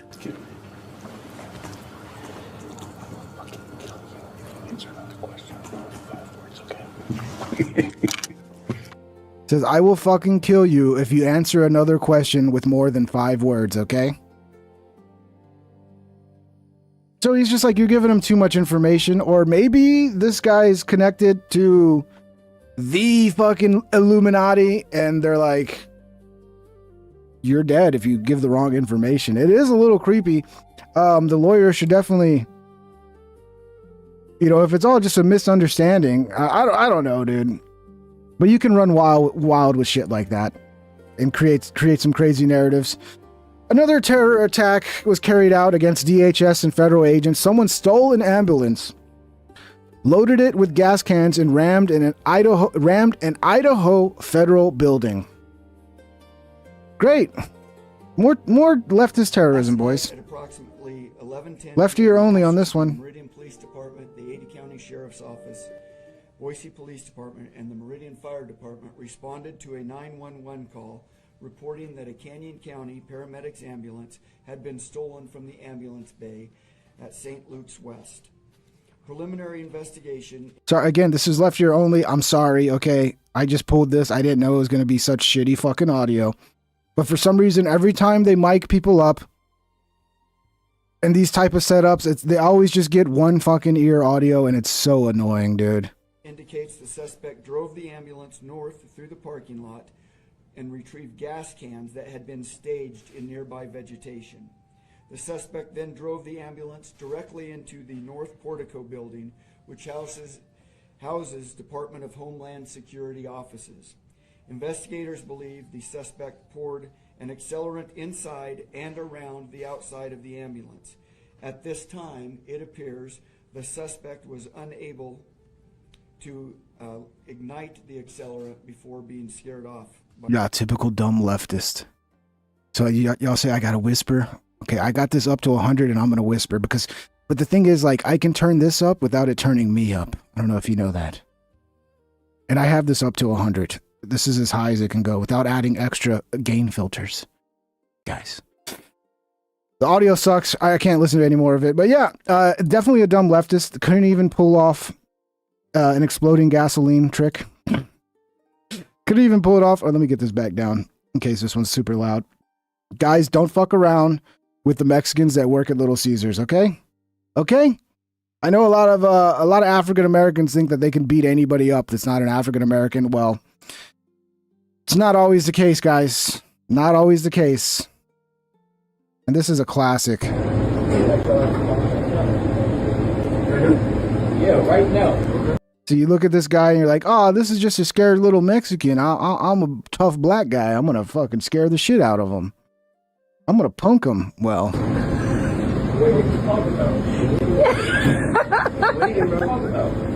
It's real funny. I think that's his girlfriend laughing about it. It's real funny, right? Wait, it's not funny. Sir, just take your fucking pizza and get out of here.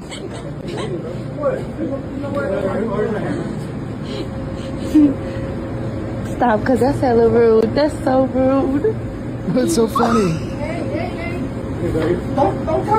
See, this guy at this point, he's so much bigger, and you know, he thinks he's just gonna fucking bully this dude.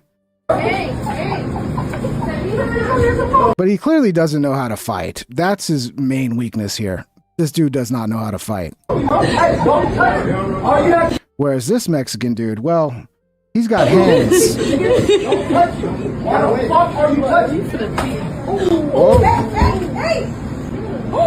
His kid's right here. Yeah, it's not funny anymore, is it?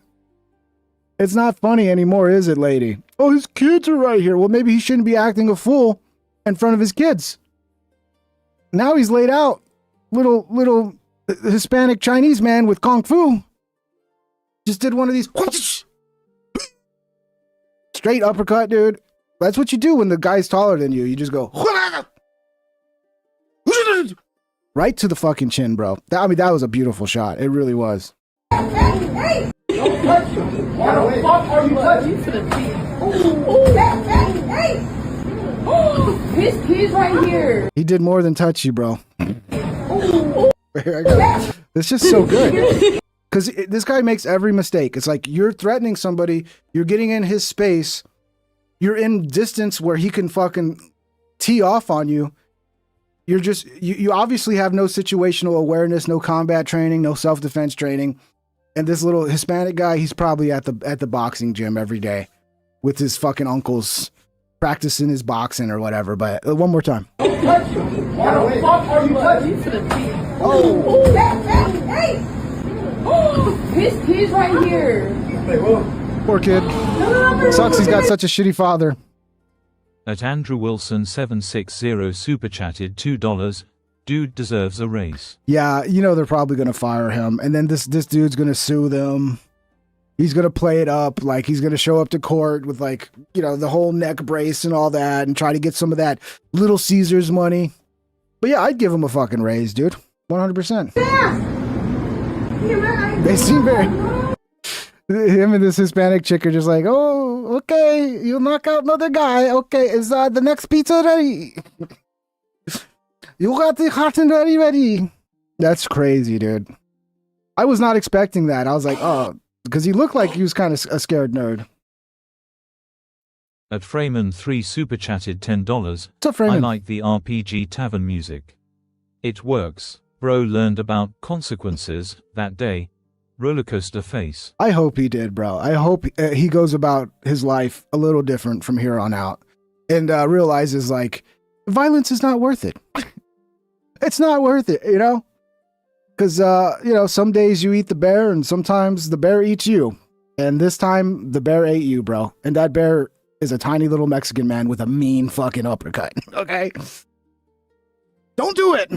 Thank you for the 10, Freeman. Thank you. I'm glad you like the RPG tavern music. I've been fucking around trying to come up with some new backing tracks that'll add a little more cinematography to the show.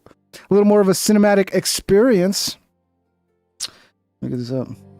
Let's watch it one more time with the great NPC music. One more time. Don't touch me, bro. Hey. All you have to do is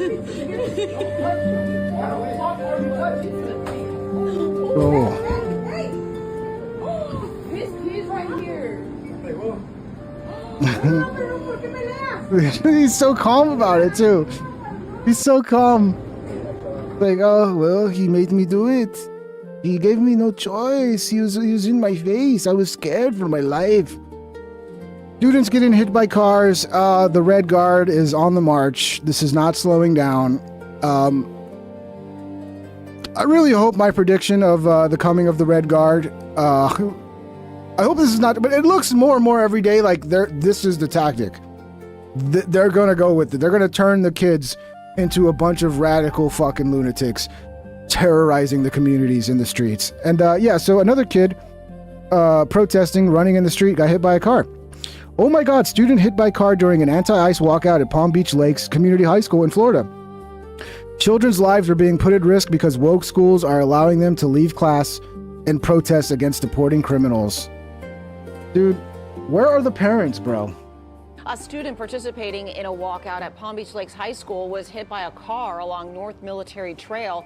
That child was rushed to the hospital and is expected to be okay. And as tensions flared up, separate protest sites across our area, cameras capturing two people here, a man and a woman, appears to be maybe a student, struggling with police as officers tried to control the growing crowds. A student participating.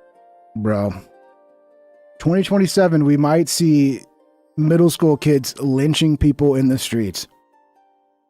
Literally could see that. Here's some more. I have obtained horrifying footage from AC Reynolds High School ICE Out protest here in Asheville, North Carolina. It appears that not a single adult was with the children when they bolted out of classes and into the middle of a 4-lane highway. This is beyond dangerous and absolutely terrifying to watch as a parent. Many of the signs are professionally made. They were screaming curse words at drivers, waving foreign flags. Even the signs had curse words on them. This absolutely must be investigated. So here's the kids. Good idea. Yeah, let's get the kids involved in the ICE protests. Yeah. How could that go wrong?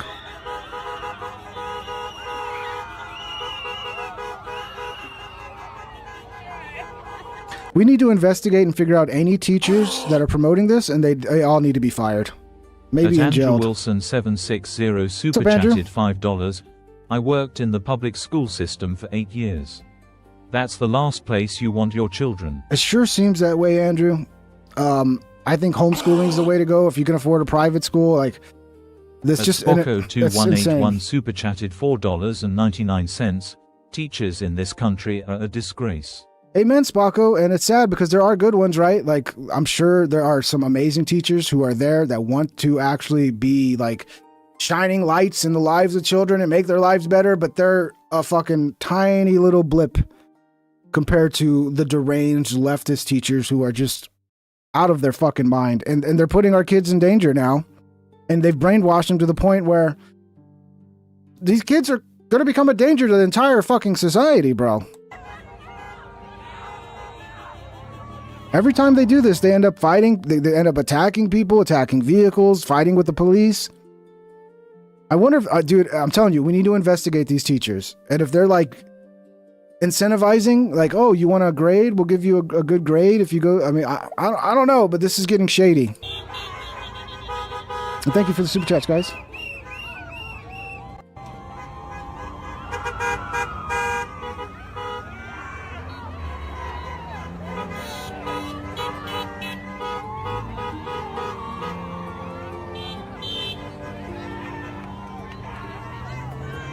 That's a 2-minute clip, so let's see what happens. I haven't seen this one yet.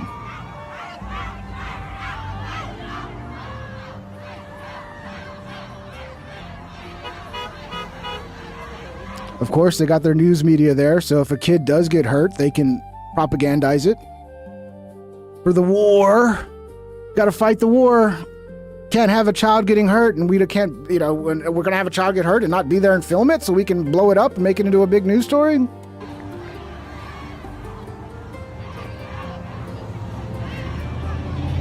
Bro, you think Alex Preddy and fucking Renee Good are martyrs? Wait till they get some kids killed.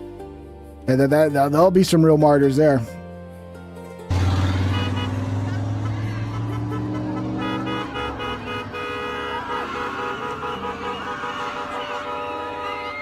Oh, God, dude.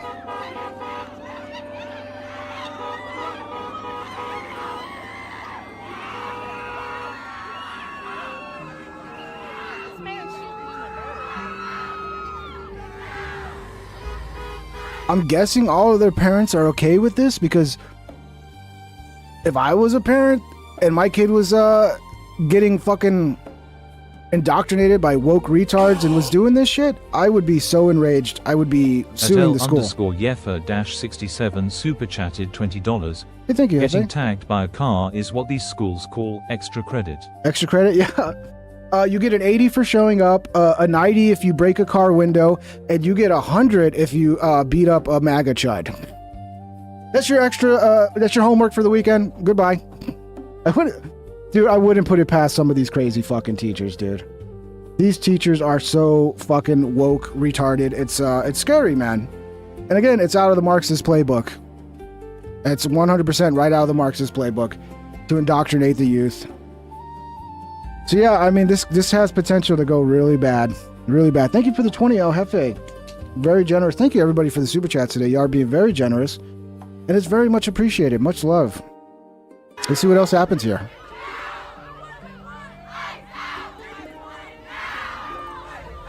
They're screaming, what do we want? Ice out now.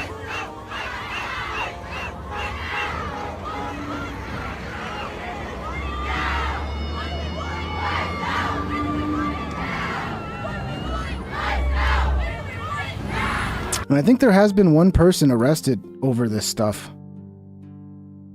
Breaking North College Hill students protesting ICE storm a Kroger.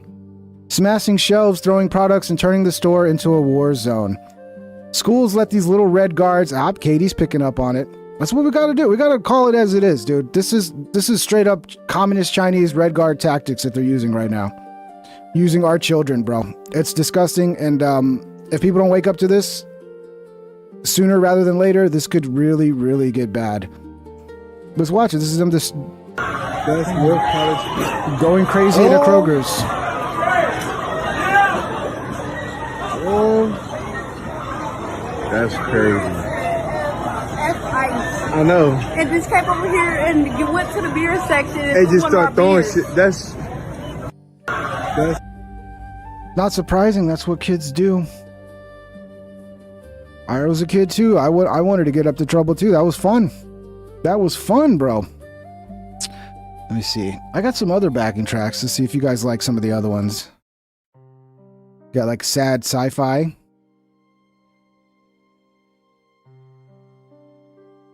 Look at this one. This is like, what is this? I like sad sci-fi too. Yeah, the RPG one's better, I think. The NPC. It feels very, you know, like those videos, the NPC videos from Elder Scrolls. You know, those are always fun. Oh, here's more. Students skipping class from Winters High School in Winters, California to engage in an anti-American pro-open borders protest, surrounded and attacked Born Beth and other women. Oh, they're getting violent again. What is this now? Like the 10th, 20th instance of this?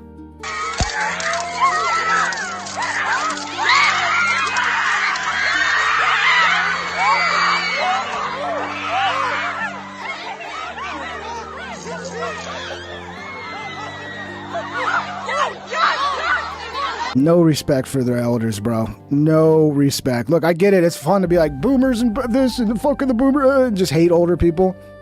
That is kind of a sign of the degradation of our society that we don't honor our elders anymore. We should always be respectful and honor our elders, even if they are a dumb fucking boomer.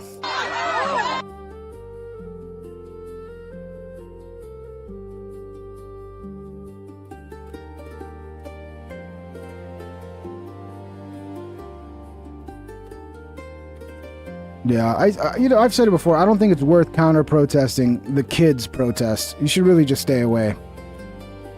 And it's more dangerous. It's probably safer to counter-protest Antifa than these fucking kids at this point. Because I've seen them attack so many people, and it happens so quick. And they're all like a bunch of fucking... They chimp out. And they jump people. They don't just get one guy in there to hit them. It's like a At Andrew mob. Wilson 760 super chatted $2. The left has taught kids that violence is okay. Yeah, especially against Nazis. Because everybody that's not like them is a Nazi. Yeah, and you know, kids are the most easily manipulated to do things that are not in their interest. And they're taking advantage of it. This is one that is okay. This woman arrested and jailed in South Carolina for joining an online anti-ICE chat. Her crime? She told high school students she was proud of them for using their voices. Was she proud of them when they beat up an old man and threw some shit at his car, and then when he got out, they fucking jumped him? Are they proud of that? Is she proud of her kids jumping an old man? I'm sure it's just a racist MAGA guy, so he doesn't matter, right? She now faces up to 3 years in prison and a $3,000 fine for the charge of contributing to the delinquency of a minor. I guess they skipped class to do this? And she's like, yeah, I'm proud of you for skipping school and not like learning anything and just being a fucking retard like me. Police claim that as a business owner, she bears influence over the students to manipulate their behavior. Dinah Marie Cholet co-owns the Knot Burger Pub, located about 4 miles away from the high school in Somerville. That's great, but I think, where are the teachers getting arrested? Shouldn't we see teachers being arrested? Don't you think? Don't you think these teachers need to go to jail? Yeah, here's some more about Chicago fling. We'll skip that, because, I mean, yeah, they're moving. Here's Owen Schroyer. Guys, you remember Owen Schroyer? You remember him? He's still around, still making videos. He talks about the Tucker Carlson detainment. Let's hear what he says.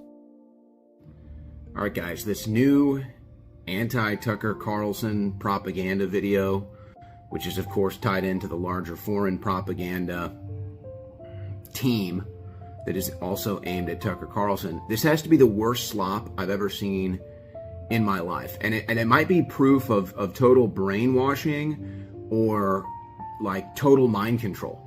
You can see in the video, Tucker Carlson is with a security agent, probably at the Israeli airport. You can see that there is a bag scanner in the video. You can literally see the bag scanner. So clearly airport security. You can see the security is turning over Tucker's property to him. They're at a desk. It looks like they might be signing documents to return the property. And then when the exchange is over, the security agent asks for a picture, hands Tucker's producer his phone, and then poses for a picture, and then smiles and says goodbye. So I don't know, like, that's literally in the video. How you see anything other than that, and how you're claiming that this is anything other than that, is really strange. Honestly, you need to get your head checked. This is very weird. You're either under mind control or you're just spewing propaganda. This has to be the worst, most pathetic propaganda slop I've ever seen. Watch the video for yourself. You can see it. They're in an airport. The security agent turns over Carlson's property. He then asks for a picture. He hands his camera over and then poses for the picture and then says goodbye.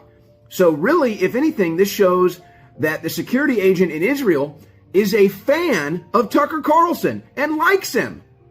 And how you can say anything else, it says that there's something wrong with you. I don't know, Owen. That video doesn't disprove Tucker's story. It just shows a snapshot of the very end of it. It doesn't, I mean, I don't know. Like, just because he took a picture with the guy and hugged him doesn't mean the whole story is bullshit. I'm a little confused where Owen's coming from here. I'm a little confused with his take, Owen. Oh, is Owen Miga now? Did Owen go full Miga? Stephen A. Smith, guys, I'm telling you, he's not going anywhere. Bill O'Reilly urges Stephen A. Smith to run for president. I think you should I'm telling you, man, we're going to get Stephen A. running for president in 2028. There's just no doubt about it. run. And I'm being serious now. And Trump opened the door for you.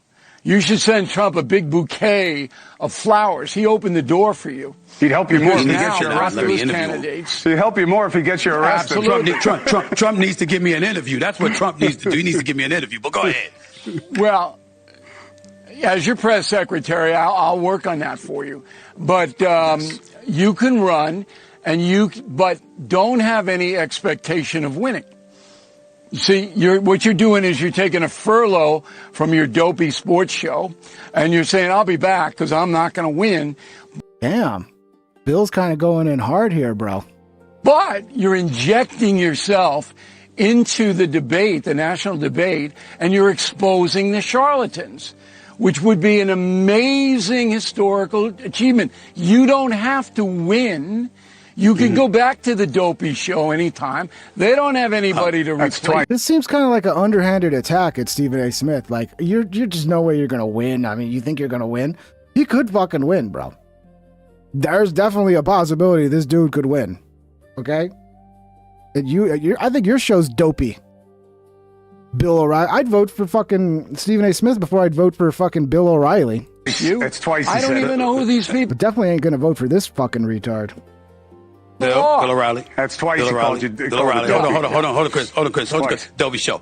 That dopey show, come April, will have been #1 for 14 consecutive years in the morning. And Let's you make deserve sure we get it. that. But that That's doesn't right. mean it isn't dopey. It's on at 5 a.m. in the morning. It's not on 5 a.m. It's on at 10 o'clock. It's 10 to 12 noon. It's 10 to 12 noon, Bill O'Reilly, and you watch it. Stop it. But here's the deal. One thing I want to say this most importantly. Bill, you have to know this about me. You have to know this about me. And at this part, I mean seriously. Bill, I don't play to lose. If I decide to run, it's because I intend to win. That's the right answer. It ain't to make noise and just to expose the charlatans.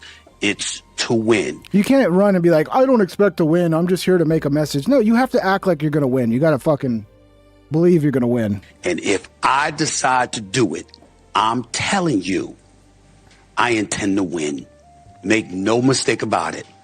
I won't do it unless I believe I have a legitimate shot to win it. You guys don't know about the crosses? It's Ash. It's Ash Wednesday. Catholics they give up whatever they're going to give up until Easter. You go to Mass on Ash Wednesday. You get, they put the ashes, they sign of a cross on your forehead, and that's the beginning of Lent. You can't eat meat on Fridays or whatever. And you're supposed to give something up until Easter. I don't do that anymore. I used to when I was younger and kind of more indoctrinated into Catholicism. The president. All right, and that sounds know that very about good. me. But if you don't win, it's still a win. And no, it's not. As your vice president. No, it's not, because we need. Look, I know some of you guys don't like Stephen A. Smith, and I get it. You're fucking to the right, and you can't stand it. But it's in all of our best interests to have a moderate Democrat like Stephen A. carry the mantle for the Democrats, as opposed to Marxists like AOC, Mamdani, Bernie Sanders, Gavin Newsom. So everybody should want to see this guy be the guy for the Democrat Party. And even if it isn't him, just somebody that's a moderate Democrat that sounds like him, that's like pro border enforcement, against higher taxes, like, you know, the shit that will actually unite people across the aisle. Come on, X. President, I'll do everything I can to try to ensure you win. Hey, you know what? You see, it would be much more economical for people if you just had like 1-2 guys do 8-9 jobs each. It'd be pretty good. Right. Stephen, I'd have the job, but I'd have a whole bunch of people that I leaned on that are far more smarter than me and capable of me, and you know a few of them that would help me run the government. That's the problem. Those are the people that corrupt you. This whole idea that you get in there, and yeah, you need experts, but you should probably get your experts from outside of DC. You know, get people that are good, that could do the job, that have no connection to the swamp. Because it seems like those are the people that will fucking will guide you wrong and be like, yeah, we have to go to war with Iran. What are you talking about? Mr. President, if we don't go to war with Iran, the world's going to end. And, it's like, oof. I don't think shit is as complicated as everybody makes it out to be. And then this whole like political class where like, oh, you need them because they know how to run things. I don't buy that one fucking bit. why I believe I'll be successful. Not because of me, but because of who I would surround myself with. Stephen, that's how I feel. You know how it works. You know, you're my friend. And if I can help you, the answer's already yes. You just tell me what you need. Absolutely. All right, fellas, I got to jump. Appreciate y'all. You know Bill that. O'Reilly. Yeah, Bill O'Reilly's, I think he's dying. He made a post about his health was like really bad. But I don't think he really spoke about what it is. It's probably cancer. I mean, it's what's killing everybody. I'm sure he got the shot. Not that that has anything to do with it. Stephen A. Smith says Gavin Newsom's still ducking his show. Still waiting, Gavin Newsom. I simply want you to answer for your state about the homelessness, crime, defunding police, being a sanctuary city and state, and billions in debt. So he's calling out Newsom. Gavin Newsom, 22%. Still waiting for you to come on the show, Mr. Governor. Still waiting. Still waiting, Gavin Newsom. I keep telling you it's going to be far more pleasant than you realize. Because I just want to ask questions and I want to listen to your answers. I don't want a got you moment. I don't want to make you uncomfortable. I don't want to go back and forth with you, interrogating you like I'm some prosecutor or whatever. I simply want you to answer for your state about the homelessness that Obama just alluded to, which he labeled an embarrassment. He's never going to do it, Stephen A. In order for you to interview Gavin now, you're basically going to have to ask the questions he wants you to ask. And if it's going to be a legitimate interview and you're going to fucking put him on the spot, he's not going to do it. About the crime. About defunding police. About being a sanctuary city and state. About billions in debt.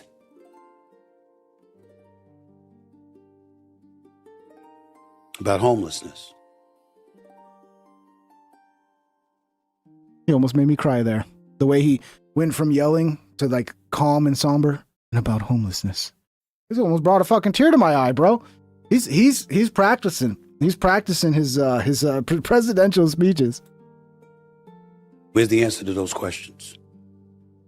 Gavin Newsom, 22%. Still waiting for you to come on the show, Mr. Governor. Yeah, he's got to pick and choose when he yells. Like the yelling can be a powerful tool, but he needs to be more calm and then just pick the yells.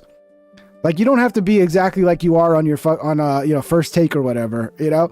Be calm, sound smart, intelligent, and then yell when you need to really hammer in a point. But he gets stuck in yelling and he's like, I don't know how to stop yelling. I'm yelling. It's all I can do. And it's just like, okay, like he gets locked into yelling and he can't stop. Still waiting. Still waiting, Gavin Newsom. I keep telling you it's going to be far more pleasant than you realize. Because I just want to ask questions and I want to listen to your answers. I don't want a got you moment. Yeah, we already watched it. I'm going to watch it again. So yeah. New York residents can't believe Mamdani is doing none of the free programs he promised and is instead raising taxes. Really? I can believe it. Mamdani, this guy's been mayor of New York City for 1 month, okay? What he promised was a free bus for everybody, grocery stores run by the government for you know, poor people to get food, which is a good thing, I think. And that rent was going to go down. Those were like the big three things he promised everybody. So today he's got his first meeting with the city about the budget. And what he says is, I'm raising property taxes on everybody by 10%, okay? Rent's not going to go down, actually. He's draining $1 billion from the rainy day fund, which I don't even know what that is, but it doesn't sound good. Because you idiots that voted for him don't understand the actual problem your city's facing. You're taxing all of the wealth out of your fucking city. Everybody that's worth anything, that's providing anything, is leaving.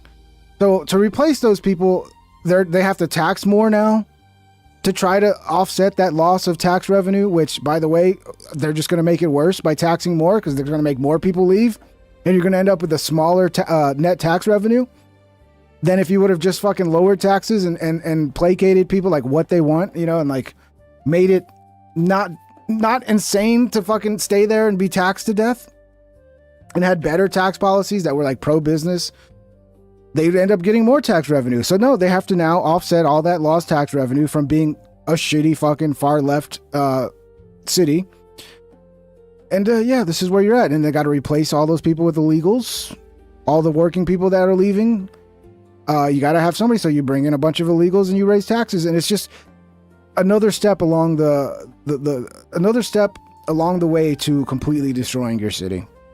And you guys don't even get it. You're going to vote for another fucking far left guy who's going to promise a bunch of free shit and just raise taxes and completely make your city just unaffordable. And anybody that would invest in the city and like create jobs is just they're going to run away. They're going to go somewhere fucking sane. But you keep voting for it. You're playing yourselves. And none of the free stuff that he promised is actually happening. Oh, no shit, right? I thought it was a good idea for everybody to just free food, free grocery stores. Okay, well, who's going to... Someone's got to pay for that food. Who's going to pay? Oh, taxes, right? And then you don't even get the free food. You just get the high taxes. Oh, Mom Dottie. Well, we already saw this one. Crazy bitch. Dude, Jamie Kennedy. And this is Ozzy Osbourne's son, Jack Osbourne, right? Like, they get it, bro. They fucking get it. The ICE thing is, it's always going to be a hot button subject no matter what. It's really simple, though. Do you believe that there were millions of people that came into this country illegally? Yeah. Okay. Do you believe that within that there's a lot of criminals? Absolutely. Absolutely. Do you believe that what ICE is doing, there's a lot of deportating of a lot of bad criminals? Yeah. Do you believe that that's not getting the press? 100%. Okay. So do you believe that if you just let people do their job, we would still probably not have 2 deaths? Yeah. So it's like, wow. Somebody gets it. I like Jamie Kennedy, man. You know, he's come on the scene now, you know. I grew up watching him. Scream, you know, that was the biggest film I remember him in. And yeah, he's pretty fucking based, dude. He's lived through the California bullshit and he came out the other side and he's awoken. He has the wisdom to see through the bullshit. God bless him. We need more people like Jamie Kennedy. God bless you, Jamie Kennedy. This is always fun. I always like these videos. Now that I'm pork chop maxing again, I like to watch these vegetarians eat meat and like have orgasms because their whole body, like you could just imagine like how starved they are for like good nutrition. Because this is the thing people don't talk about is like if you're talking about like per weight, you know, per pound of something you shove into your fat fucking face, nothing has more nutrition than fucking meat. And you're always like playing catch up, eating all this other bullshit, just trying to catch up to the amount of nutrition that meat would give you. And it's so much simpler. Like your body is like one little steak. It's so easy for your body to break up. It's all these new, and it's like you can see like their bodies going, oh my God, this is what I need. Anyway, shout out to her.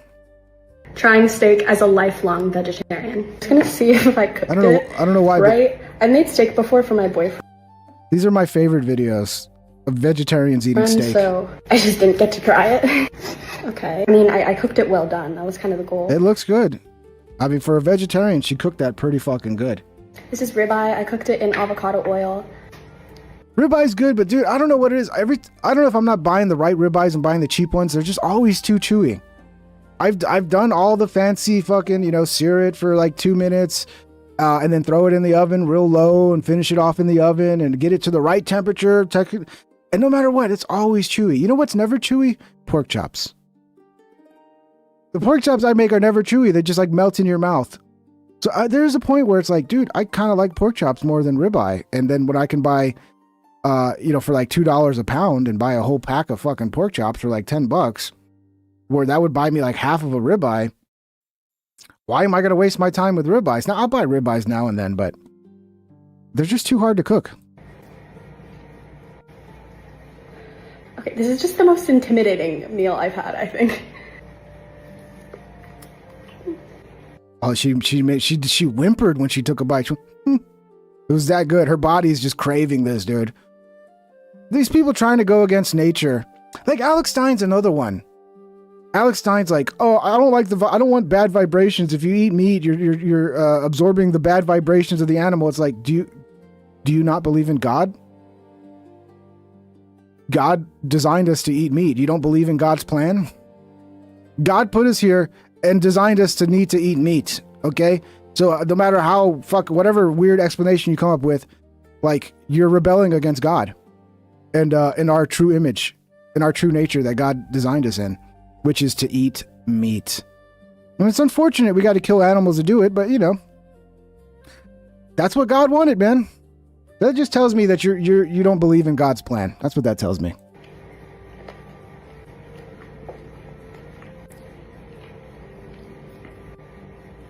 I want to hear her whimper again.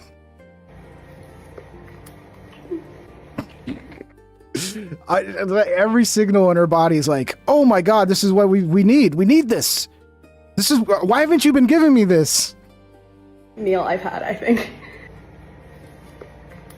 This is going to wake her up, dude. In like a year, she's going to be killing. This is your typical carnivore breakfast too. Steak and eggs, some avocado. In a year, she's going to be fucking looking amazing, and she's going to get rid of that nose ring, and she's going to fucking be based as fuck. Watch. The meat is going to save her, boys. And she's going to be happier. There's like, look, I'm kind of getting into keto again because I've been pretty strict the last couple of days.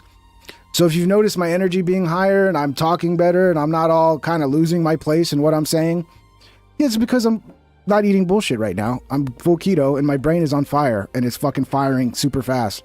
Because your brain functions better when it's got fat to fucking fuel it. That's a reality. And you'll only discover that reality if you commit for like, 2 weeks. Commit to 2 weeks to getting your carbs down low enough to get into keto. And you're going to feel so fucking amazing. It actually cures depression for a lot of people. And this might be the thing to make her not a crazy bitch. And it's good for like the menstrual cycle. It's like real healthy. Like women even more than men need to eat red meat.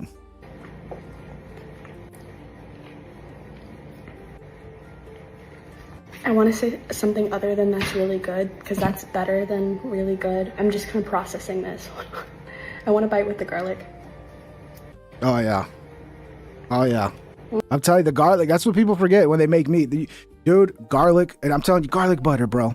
She's just throwing butter on there. I'm telling you, the way I love it, I get a bowl, I melt some garlic butter, I take that fucking piece of meat and I dip it in that garlic butter. Oh my God, it's fucking heaven, dude. It's fucking heaven. This is what God designed me to do. Okay? These vegetarians, man, they're basically Satanists, in my opinion. Oh my God. It's delicious. Yummy. Holy shit. Trying a bite with avocado. Yeah. Mm-hmm. This is the first plate I'm looking at and think I could actually finish. And what's crazy, if you finish a plate like this, you're not going to be hungry for like the longest fucking time. The next day you'll wake up and you won't even be hungry for like 8 hours into the day because you ate something like this. Because your body has like all the nutrition it needs to function for a long fucking time. And next thing you know, you're going to be fucking ripped eating this amazing food. It's crazy that like it's so slow for people to figure this out. I'm gonna do this. And you'll still read people on the internet who just refuse to believe it. And they're like, oh, keto's bad for you and this and that. And it's like, bro, this is what we were designed to eat. Like for the longest time, we didn't have crops. We weren't growing shit year round. Like occasionally we could get a berry off a tree or whatever when it was in season, but mostly we were killing things and eating them. And that's what we're designed to do. So bad. Return to what God wanted you to be, which is a fucking meat eater, guys. Oh no, I didn't really make these egg yolks that runny. She's making me so hungry right now too. This is making me hungry. Like watching a chick eat some food like this, like just tear up a ribeye. I don't even care about the nose ring. I like her. Ladies, if you want good dudes with good minds on their shoulders, this is what you got to do. You got to eat like this, and it's like, I don't know. I'm just like, you're 10 times more attractive eating this than eating some tofu. Okay. It still looks good though.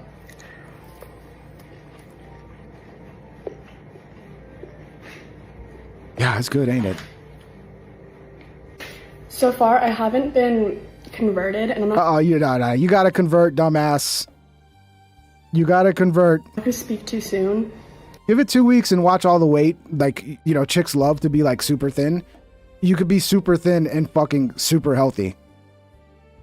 Eating this, like, lady, get rid of the nose ring, go full carnivore, or not even full carnivore. Just get the carbs down. But I think you don't have to go full fucking crazy lion diet. Just get the carbs down. You know? I think this made it a little bit of a harder decision. She cooked that pretty well. I mean, the egg, she a little overdone. It's like over hard. But you know, it's doable. The steak looked good. Steak looked really good. Dude, Shia LaBeouf, we got more clips of Shia LaBeouf wilding out in Louisiana. And I kind of tried to give him the benefit of the doubt the other night when we didn't have all the footage, but it's very clear Shia has lost his mind again.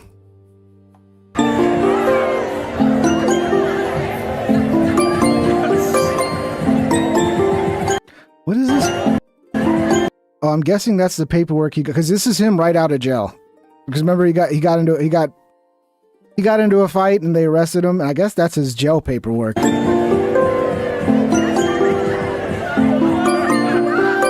So yeah, he's still just running around the streets of New Orleans trying to fight random people.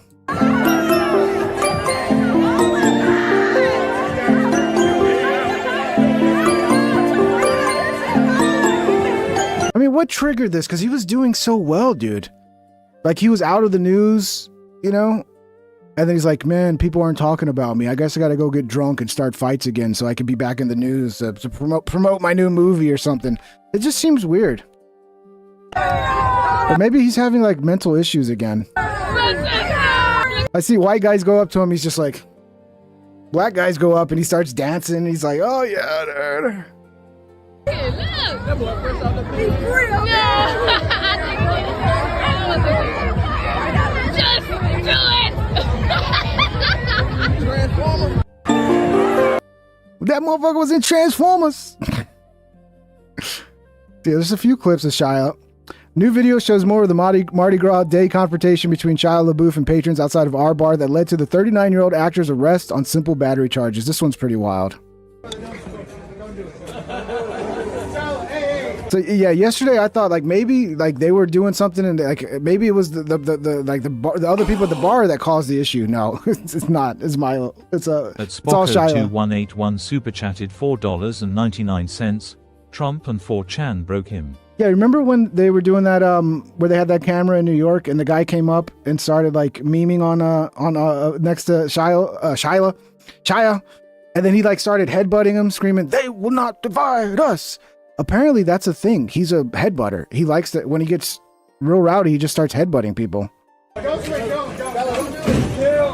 Yeah, so he's just, I guess he just got out of nowhere. He's like, I want to just start fights with random people.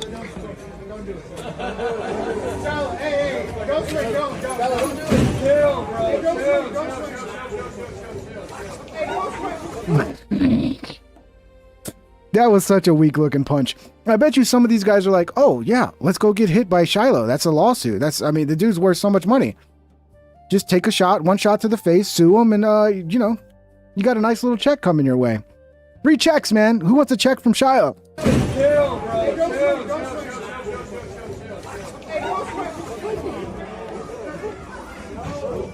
He's such a tiny little guy, too.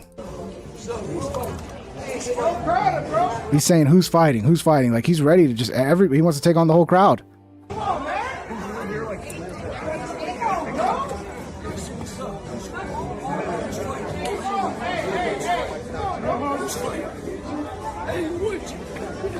Did he say, hey, Luigi? Was that the weird guy I was making fun of last night? I mean, that is pretty funny. He goes, hey, Luigi, before he attacks the weird looking. Let's see this again. Listen. Let's start it up. He says, hey, Luigi.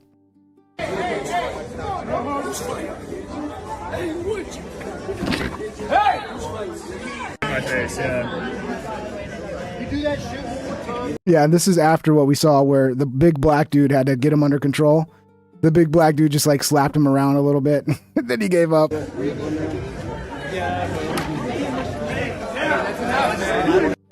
I don't know what is going on with him. I don't know if he just got blackout drunk and just was, I don't know. See, look, this is another guy going up to Shia, and I don't know. Shia LaBeouf seems kind of like a dick to me, dude, to be honest. He seems like a dick. Beside the like attacking everybody, just the way he reacts to this guy. Maybe it's because the camera.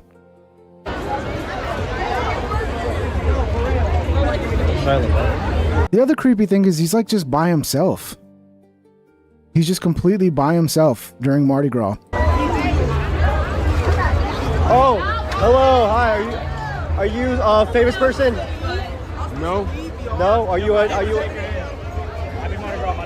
Has he got the Ash Wednesday cross as well? It was nice to see you. He goes to Ash Wednesday and then like goes through the whole fucking mass and then leaves and goes to a bar and just starts fights with crowds. Did you get out of 7 locks today? No, he doesn't have that. I thought I saw the Ash Wednesday cross. What? I heard you got out of the situation today. There's some crazy racist protesters. Fuck them. I hate those guys. Sorry to tell you these days. Yeah. Well, the guy's just making up a story to try to appease Milo or Shia. Yeah, I heard you got in a fight with a bunch of racist, crazy protesters. No, it's just he just got drunk at a bar and started fighting everybody around him. Have a good rest of your day, man. It's nice to see you. I don't know. I just get a vibe that he's kind of a dick. He's kind of a dick. Here's another one. This is the first time I've seen Mia Goth having to publicly deal with Shia's behavior. I guess Mia Goth is his girlfriend. Yeah, he's got a track record of being pretty abusive, if I remember right. And it genuinely hurts me inside. People who praise this man and paint Mia as dumb are just as weird and sick as him. Yeah, here's him again starting fights inside this time. Headbutting is kind of his thing. I think this might have been what kicked it off and led to him going outside.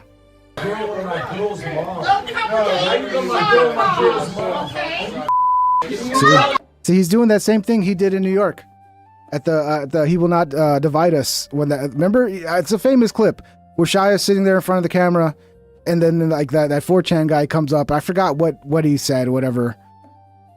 Some meme or whatever, some 4chan meme, and then Shia did the same thing that he's doing to this guy right here.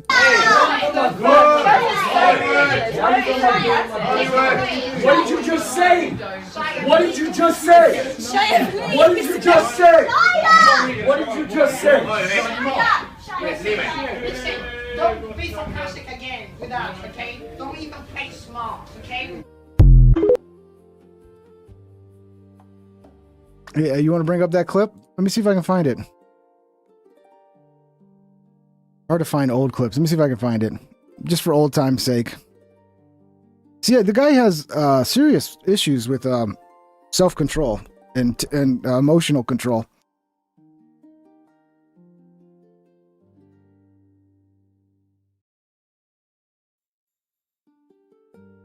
Let me see if I can find it.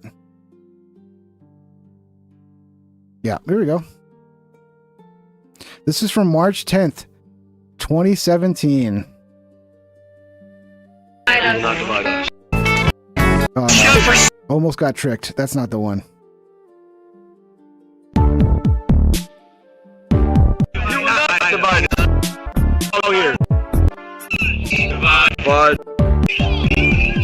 Yeah, let me try to find the original clip. There's too much bullshit. It's not okay. From 2017, man, many years have gone by, but not much has changed. Not much has changed with Shia. Yeah, I think this did break him, bro. I think this broke him. It's not okay. He will not divide us. He will not divide us. He will not divide us. He will not divide us. He will not divide us. He will not divide us. He will not divide us. He will not divide us. He will not divide us. This is him getting arrested afterwards. He will not divide us. He will not divide us. He will not divide us. That Jade? That's Will Smith's son. Where's the one where he gets in the guy's face? I think that's this one. This one right here.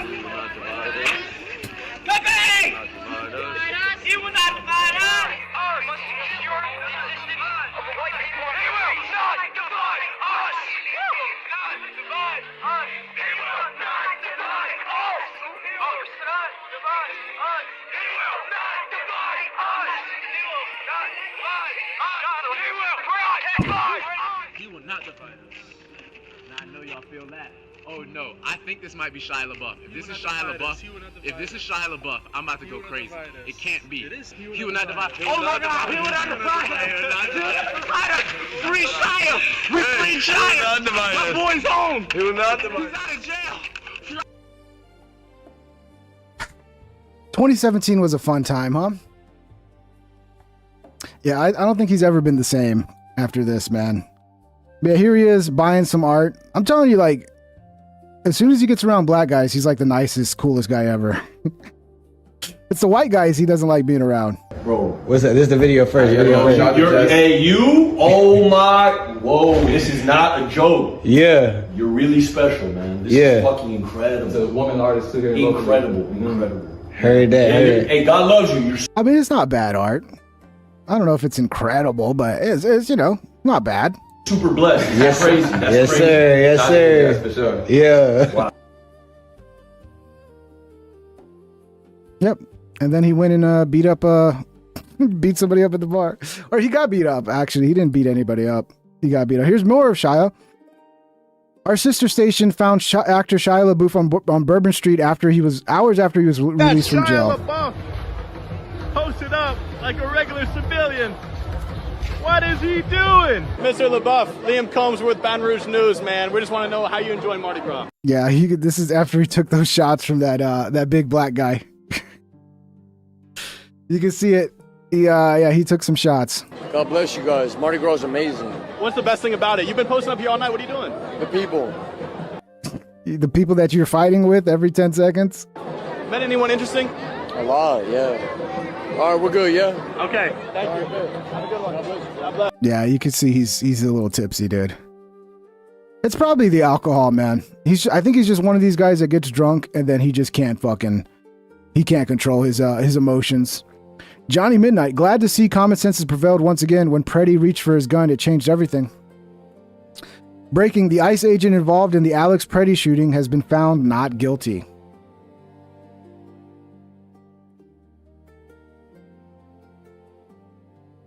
I'm not saying I disagree with that one. I think that's a good ruling. You can't put people in these decisions where they have a split second amount of time, like they have 2 seconds or less than 2 seconds to decide whether they have to, go pew-pew to save their life or not. It's such a messy situation, dude. It's like, it depends on what side of the aisle you're on, how you see it. But to me, it's like, it was so avoidable. Don't propagandize people into thinking that law enforcement who are doing the job that the American people voted for them to do are all of a sudden kidnapping people and are Nazis. And it's like, you brainwash these fuckers into believing that shit and then, tell them to get armed. Don Lemon, many others. And then they show up and do these kind of activities while they're armed. Like, it's just a recipe for disaster. And it could have been avoided. And the blame is not on ICE. The blame's not on Trump. It's on you lefties convincing these retards to do this shit. And it's not stopping. Now they're trying to convince the kids to do it. So wonderful. Wonderful world we live in, guys. And, shout out to Shia LaBeouf. I hope he's not getting in any fights tonight. Is Mardi Gras still going? It's still going, right? Mardi Gras? I don't know. I never go to Mardi Gras. I don't give a fuck about Mardi Gras. Last place I want to be is around a bunch of drunk retards like Shia LaBeouf. Why would I want to spend time around a bunch of drunk retards? All right, guys. I hope you enjoyed the show. What did we get over? 2 hours, 15 minutes. Not bad. Did you guys enjoy the show? I hope so. I hope so. We got MMA KO. You can't just come down here with your mainline cashmere moist cough hairspray. Is that from a movie? MMA KO? I imagine you're talking about Shia LaBeouf, right? Nice. Nature separated the bear and silverback on purpose. Ever think about that? No, actually, this is the first time I thought about it. Did nature separate them on purpose? They can't exist together? I mean, that would be pretty sick to see them fighting. Who would win, a bear or a silverback? I don't think they'd fight each other. I think they'd both be sufficiently intimidated by each other, and they would do their little, oh, and the bear would go, rah, and then they would both be like, okay, yeah, you're pretty badass. Not worth it. And they both agree that it's not worth it, and they go on their own way. They'd go their own merry way. But maybe occasionally they'd throw down. Thanks, Ping, holding us under your mighty red wing. Thank you, Blind Reflex. That's a Sunny reference? Okay, well, that makes sense, MMAKO. Yeah, thanks for being here. Thanks for having us. Yes, thank you. Thank you for being here, Cyber Twitch. Thank you, guys. I hope you guys have a wonderful night. I'm going to do my best to be here tomorrow and at least 2 more episodes before Sunday. And yeah, look out for them. 9 to 10. Sometime in that time frame between 9 to 10, usually I go live. I'm a little loose with it, so look subscribe button and turn on notifications. Join the Discord if you want to get notifications from me before I go live. That's like I need to probably start what do they call that thing? Like a mailing list. That's probably what I need to start. Like that's probably the best way to guarantee people get notifications for my shit. To start a mailing list. Might have to do it. Might have to add that to the description too. But yeah, second channel, Discord. Links for becoming a member, all that good stuff. Smash the thumbs up if you haven't. And yeah, we'll see you on the next one.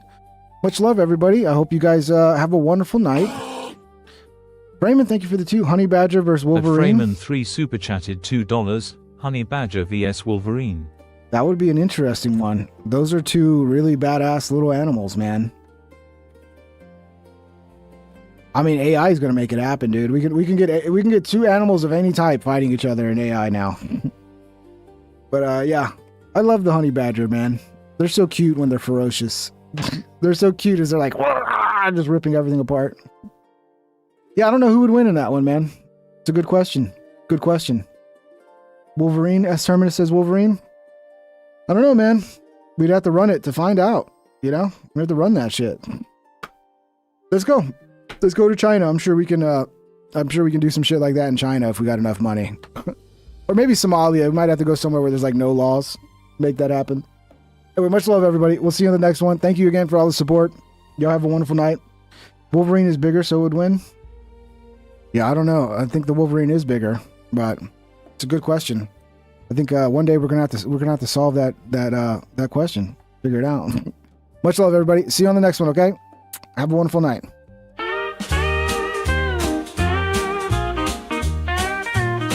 Please subscribe and hit the like and ring that bell if you want notified.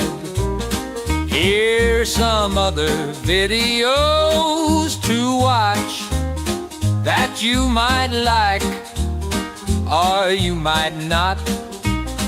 Have a great day, my internet friend. I hope I'll see you once again. Please subscribe and hit the like and ring that bell if you want notified.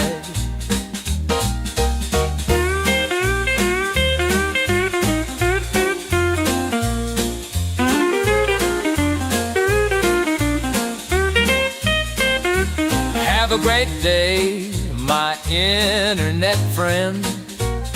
I hope I'll see you once again. Please subscribe and hit the like and ring that bell if you want notified.